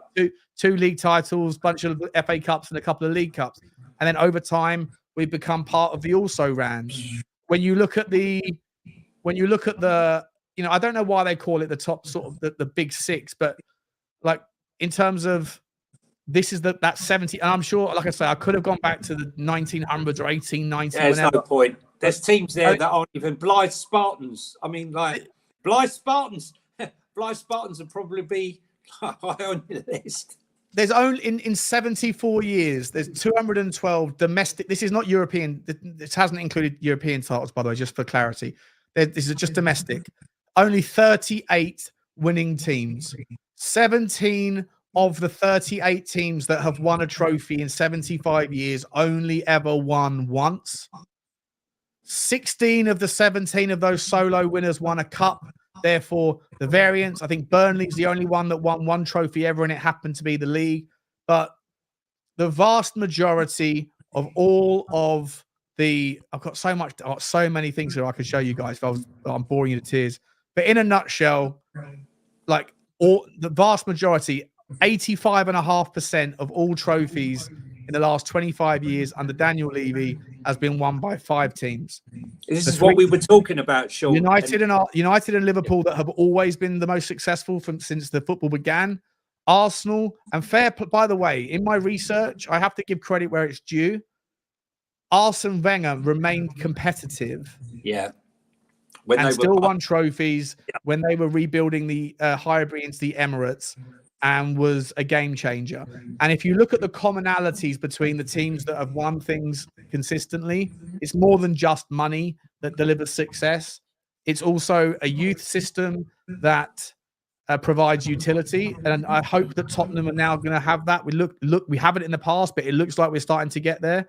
But the other thing that common successful teams over any of those periods have had is a footballing figurehead.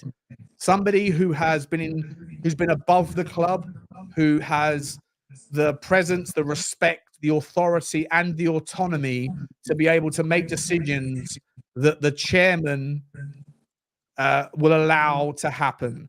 And that people like Ferguson, people like Shankly, Paisley. We need a football person. And you know what? Tottenham now have got the stadium. Tottenham now might have the revenues. Tottenham hopefully have got the youth team. But the one thing that Tottenham have never had, and it's not just about longevity of manager. An ambassador. We don't have an ambassador. We never have. No. It's not like, because like you could say Pochettino, right? 5 years. But Pochettino never had that same sort of vibe as a Ferguson or even a Jurgen Klopp. Or, it's not about someone who will always be welcome. Like Jose Mourinho will always be welcome at Chelsea. Ferguson always welcome. There are players like that. We don't have anyone. We have someone. Bill Nicholson was that. He was that guy, right? He was that man. He was that guy in the 60s. Correct. But for that to happen, you need to have a chairman. Even when he retired, he had godlike status until the point when he passed away, sadly, right? But we don't have anyone now. We have someone in power who's devoid of understanding 100%. The football side, and that's why there's this. I agree with that. Animosity towards him because he doesn't understand his fan base. He doesn't understand. He can't read the room. Putting up season ticket prices. When we can see all of what's going on. Getting rid of concessions and kids' concessions and all these things, right? They all add to the animosity towards the man in charge. Now, I don't care about him doing the business side, but for me, where I will go and criticize him is where his ego and his inability to delegate responsibility. And it doesn't have to be a manager for what it's worth, right? There's been examples of successful clubs in that 75-year period that have had success where it wasn't the manager that was the kind of figurehead that we're talking about. It might have been just somebody within the club, like a director of football, like a Ralph Rangnick, for example, is someone who, when he's been at successful clubs, he hasn't been the manager, but he has been responsible for the success of those clubs in Europe. It is not Munn. Not Scott Munn. I'm sorry. The guy is a Levy mouthpiece. He does not represent this club in a manner. I don't see him, making statements. David Pleat, when he's not crawling along on the curb, right? Listen, I won't bore you with it all. The Bill Nix scenario, this cleansing, the stadium being cleansed of its history is something that annoys me immensely. You go down the road to the Emirates, and I think they've got 8 statues there to the greats that have played at that club. Right. And we still are giving the bullshit that, we're waiting for planning permission for a gates to be installed in a statue. I'm sorry, right? You're building a a 60,000 seater stadium. You're building a hotel. You're building a shop. You're employing thousands of people from the local community. But they are going to say, no, Tottenham Hotspur, you cannot put a statue to Bill Nicholson.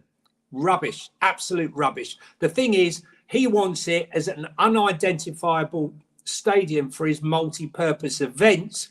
But for us, the origins of this club are the history. It's when you take your son or your daughter down to the stadium and he sees a statue of Bill Nicholson, or he sees a statue of Steve Perryman, or Danny Blanchflower, or Harry Kane, or whoever it may be. Mm-hmm. Who's that, Dad? Who's that, Mum? Oh, that was one of our greats. That's the history of our club, right? Something we can identify with. You know, when you go inside the stadium, right, what do you see? You see one wall in the south stand with some old programs on. Other than that, there's very, very little to identify it once you're inside that concourse that it's a football club. And when a stadium, when an event's on the NFL, you definitely don't know it's a football club. We shouldn't be ashamed. We shouldn't be ashamed of the fact that we are first and foremost a football club that holds fantastic events. And I think leaving the counter to that, though, the counter to those kind of micro elements. Well, they're not micro. For me, I'm so like Sean. What I would say to you, I agree with a lot of what you say, but for me, I feel very passionate about the history of the club that seems to have been wiped away. Now, when I used to go, I was fortunate. I used to sit in a box in the East Stand, and when I used to go up to my box, all the way I saw these amazing photographs, the old black and white photographs, the history of the club. Bill Nicholson stood at the gates, various memorabilia and signs of our history. And when I was taking my kids up when they were young, and I would say, yeah, that was when we won the League Cup. That's when, so I explained it to them. Now you go up, there's nothing, Sean. And it's whitewashed. It doesn't cost, it doesn't cost anything. The guy Newell's, right? Who I know, Mark, really lovely guy, right? He did Harry Kane's mural and he did Ledley King's. Now, he should be employed to go into that stadium and do some murals, right, on the wall. You go outside of Liverpool and there's murals all over of Klopp, Dalglish. I mean, you can list them all. They're all there, and they're fantastic. I just want to see. This is why he's viewed as someone who's so detached from the club and the fan base, and he is his own worst enemy. I totally get that. I totally get it. I don't disagree with anything you're saying. I don't think it will make a dent in the money. No, I don't think doing those things would make a dent in the impact or the experience of people that are coming to the stadium for a different reason to see those things along the way, to know that it's a football stadium first. So I'm on board with all those things that you're saying they should be implemented. But for me, I also would say that putting those things in place will not make a dent in Tottenham's future success either. It's a nice thing. It's a nice thing to do, to remember, to recognize, to acknowledge, and to show those things off, and it should be done. The pros and cons are always weighted towards it should be done. Cons? But in but terms what are the cons? No, there aren't any cons. But in terms of the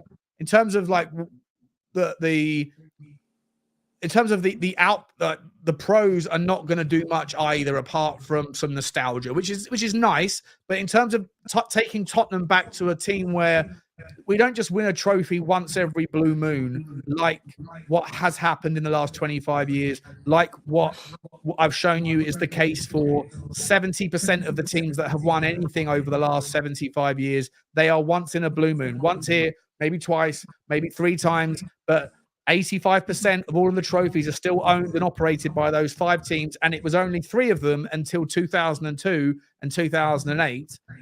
When Chelsea and City came along. To me, the solution around how does Tottenham not only win 1 trophy here or there, but how do we get back to winning, 2 or 3 a decade? How does that happen? Well, that for me requires something else. And it requires two things. For me, we hopefully have the footballing, the financial stuff getting there. It might require a takeover or an investment and getting on board this whole kind of this thing we've been talking about for the last 2 hours. It also requires Daniel Levy to allow for someone to be the statesman, the figurehead, the captain of the club from a football perspective, trying to identify someone. And that doesn't start with just longevity of a manager. I don't mean give Ange the keys for 10 years. I mean, you need someone. Alex Ferguson was bigger than United almost, right? Paisley, Shankly, these guys they had autonomy. They weren't the money guys at the club. This was before money anyway, but it wasn't about how long they were there. It was about their ability to understand the football club, be ruthless with decision making. Arsene Wenger had it, right? But do you think Liverpool have cleansed Shankly out of their stadium? No, he's there front and centre. You know what we are to dare is to do, right? To dare is to do. You know, round the stadium. The other thing I have a thing about is at the training ground. At the training ground, when you come from Brazil or you come from wherever and you don't know the heritage of the club and the history of the club, what better way to do it than to read some of the quotes from Bill Nick as you come down the corridor, those cleansed, hermetically sealed corridors with no soul, reading. I hear you. What his ethos is. It's an easy win, and it only has positive outcomes. I totally agree with you on that. But for me, beyond that, and I think you're right. Put the statues up. Remember the history. Celebrate the history. Promote who we were. Promote who we should be and we want to be. But on top of that, my conclusions from the research I've done recently about all of this stuff we've spoken about tonight is that two things need to change at Tottenham. One of them is Daniel Levy needs to demonstrate to us more than in just words that we've read from Ali Gold or whoever else who says that Daniel Levy is distancing himself from the footballing side of the operation. No, demonstrate that. Show us that you are separate. You're the business guy, bigger picture guy. You're seeing the way the world is moving. Great, brilliant. You've done very well. You're very impressive with that stuff, right? But find someone who is football, who can be Al. Who can be Al Ferguson, who can be Al Wenger. Someone we can relate to. Can we relate to Scott Munn, a guy who's not even in football? Haven't even heard him, seen him. He's the silent guy. I keep checking under the table just to see where he might be hiding out. He doesn't come to the fore. He hides in the background. He's meant to be the voice of the club. You're not the voice. I get told he's the administrator. Well, he's administrating something, but suddenly the club's silent. There is no figurehead. There's no figurehead. There's no footballing figurehead, and it doesn't need to be a manager. It doesn't need to come from longevity in charge. Those things are not like two things can be true at the same time. You can have a long-term manager, but you also, and it doesn't need even to if it's Ledley King who's being wheeled out, to do press conference and understands football, someone that has the authority to make tough decisions, someone that has the trust of the league, but that requires Levy to have an ability to delegate, and I think he's a megalomaniac. You can't be an egomaniac, right? And the second thing that needs to happen is obviously either the rules around PSR need to bite, or maybe we need to shake hands with reality and think if that's not going to happen, then financially Tottenham will need to move into multi-club ownership, move into a world where we can access the loopholes, and that requires a different risk appetite than we currently have. I mean, I'm reading some of Bill's things. It's better to fail aiming high than to succeed aiming low. And we of Spurs have set our sights very high, so high, in fact, that even failure will have an echo of glory. Wow. There's things. We must always consider our supporters, for without them, there would be no professional football club. It would be better to have more fans watching football the way they like it played, rather than a few fans watching football the way we want it played. Love that. There is no use being satisfied. Can you hold the fort for 2 seconds? Is that okay? I'll just read out some more. There is no use being satisfied when things are done wrongly. we should want perfection. Any player coming to Spurs, whether he's a big signing or just a ground staff, must be dedicated to the game and to the club. He must be prepared to work at his game. He must never be satisfied with his last performance, and he must hate losing. Some of them I'm not so sure. If you don't win anything, you have had a bad season. Well, we've had 23 bad season. I don't know. Listen, I think we need things to change. He needs to. Levy just needs to get in touch with the fan base, but he's so detached from the fan base. I think it's irreparable. And for me, I would be delighted if over the next few weeks, hopefully before the transfer window closes, is if we get a cash injection and an investment, and hope that the future is going to be a lot brighter than us discussing meeting FFP and how much money we've got left over to spend that we're not going to spend. It's got to change. Yeah, sorry about that. I'm out of breath now. That's all right. And so Johnny, I hope this show has been. Try. I need a cup of tea. Yeah, I think I might have missed a super chat here. I'm so sorry, Grandmaster Hinky, Grandmaster Hinky.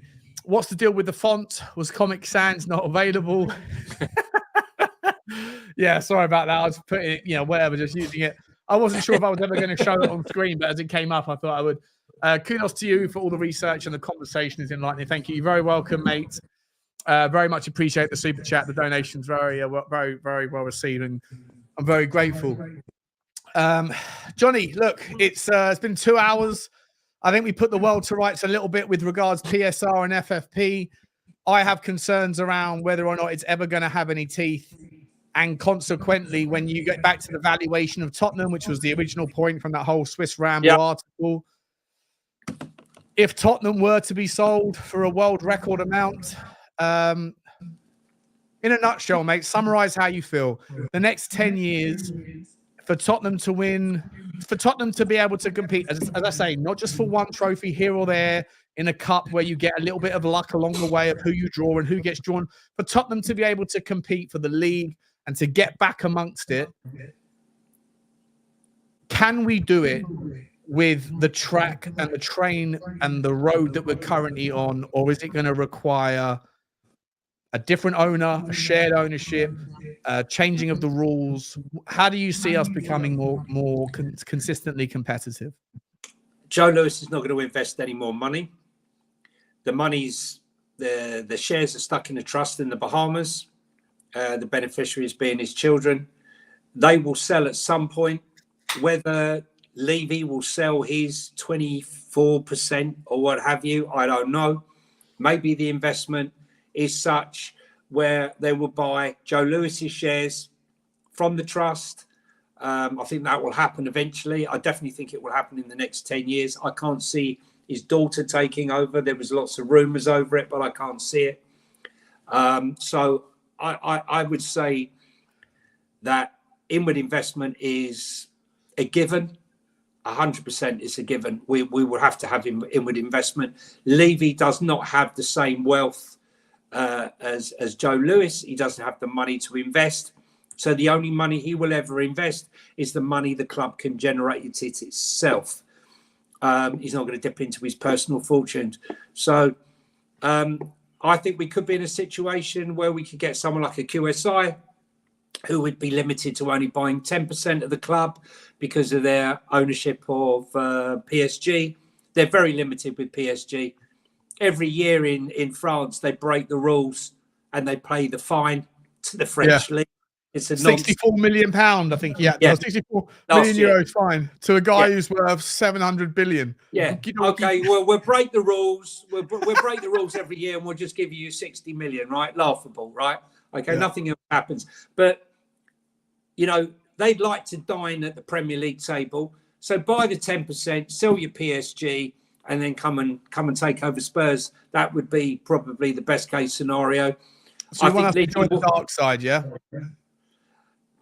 If we could have a better option, I'm all for it. I'm just giving them as an example. I hear you. I hear you. Listen, I'm with you. I don't want to leverage buyout because they say be careful what you wish for because it could be worse than the person that's there already. And we saw with the Glazers, leverage buyouts are a bloody disaster. And the one thing you'll say about Levy is run the financial side, fantastically. But I think we're now at a stage where we will get in with investment, and that money will be invested in the playing part of the stadium. I do think he's going to take it out, a large proportion of it out, but I think there would be a riot if someone bought 25%. You imagine someone bought 25%. I know, and he went, yeah, thanks very much. And he took a lot out. Nothing changed. And nothing both to go. Well, but look, but to be entirely honest, like you still are limited by what you can do with the revenues that we have. But there's another option, right? Like you can do what Chelsea did, which is go out to Brazil and buy up every 16-year-old that's got a decent right foot on him. But they can't leave until they're 18. You can do all of that stuff, right? And then you can go and buy football clubs. There's other ways that you can do it rather than just directly investing in the because obviously you can't just, like Newcastle are finding, you can't just go and spend the money on the first team. But there are plenty of ways that a guy who would come in with ambition can extend Tottenham's reach. Multi-club ownership is obviously, for me, I've been talking about it for years. I think it's the obvious thing. There's so many pros to it. And on top of that, the loopholes are there to be walked through. But it is just it's frustrating, mate, because I feel like, you know what it is? I was saying, I'm not sure if I said this to you last time I was speaking to you about it, but if I was in a race, right, with Usain Bolt, 100-meter sprint, he's going to beat me 1,000 times out of 1,000 times, right? Unless he trips over. And he'd still beat you. He probably was still, he'd get back up and fight. If he tripped over, happened to break his ankle, couldn't get up or whatever, then maybe one time in 1,000, I might beat Usain Bolt. But if there's 7 other sprinters or 8 other sprinters in that race, for me to win the race, you need all of them to trip over at the same time in the same particular race for me to win. Yeah. And what you're seeing is, as I showed you that trophy stuff, back in the day, there was Manchester United and Liverpool that were the ongoing successful periods through the 70s, 60s, 50s. They dominated. They dominated. But occasionally, when there was only 2 dominant teams, Arsenal managed to sneak in there and become dominant, etc. But when there's only a couple of teams that are dominant, if they happen to draw against each other in the FA Cup and one of them gets knocked out, and then in the next round that winner gets drawn against someone else and happens to get knocked out. But when you're facing 5 teams now that are bigger, better, stronger, and then you've got the likes of Newcastle on the horizon, possibly Aston Villa, and then maybe other teams that are waiting in the wings to be bought out. It's that equivalent of, you're not just trying to beat Usain Bolt anymore in a one-on-one race. You're trying to beat 7 other people. And so the frequency in which you're going to have that scenario where a random team can pick up a cup is fewer and fewer. And I feel like we're treading water. And other teams are passing us by. Villa, in the last 3 years, Aston Villa have overtaken us, Newcastle have overtaken us. I know you can say Chelsea have gone backwards and Man United have gone backwards, but I do think that that's a blip. That's a blip, and they will be making a comeback. But listen, I want to try and remain positive in this, and Same. And I just see that Daniel isn't going to spend the money. He's got to spend some money this summer, because if we carry on. If we carry on getting rid of all these players, we're only going to have about 16 in our squad, the way things are going. Because apparently every player's up for sale. And every player's up for sale for a fraction of what they're worth. Correct. So, Johnny, mate, it's been going 2 1/4, mate, 2 hours and a quarter. It's long enough. I really enjoyed the conversation. We've had over 700 people, 800 people here for the majority of it. which I guess shows that some people are interested in the financial side and whatever. But I want to say a massive thank you to you, Johnny, for joining for this discussion. And yeah, man, where can people find you, buddy? Just follow me here, Johnny H3232 on my Twitter, obviously here with you. And if you go onto my profile, you can link onto my Instagram account where I post a lot of videos and stuff from games, away games and stuff, and longer videos that you can put on Twitter. And obviously here with Devil's Advocate, which didn't happen this week, but this is a nice variant. It's only Wednesday. We can still squeeze it in. The Devil's Advocate can happen whenever. It felt like it was later in the week than Wednesday for some unknown reason. But thank God for the Euros, huh? Filling the void. Yeah, thank God for the Euros. Something to watch, although it kills the transfer news views include stuff. Johnny, mate, absolute legend. Guys, get over to Johnny H3232 on Twitter where you can find his socials. His link is in the description. And hit the like button, guys, on the way out. Yeah, please do. Smash the like button. I've got no idea what the likes are. If you are watching this on Spurs Talk Show, you can get over to Sean Butler TV where we deal with football finance stuff more than just Tottenham.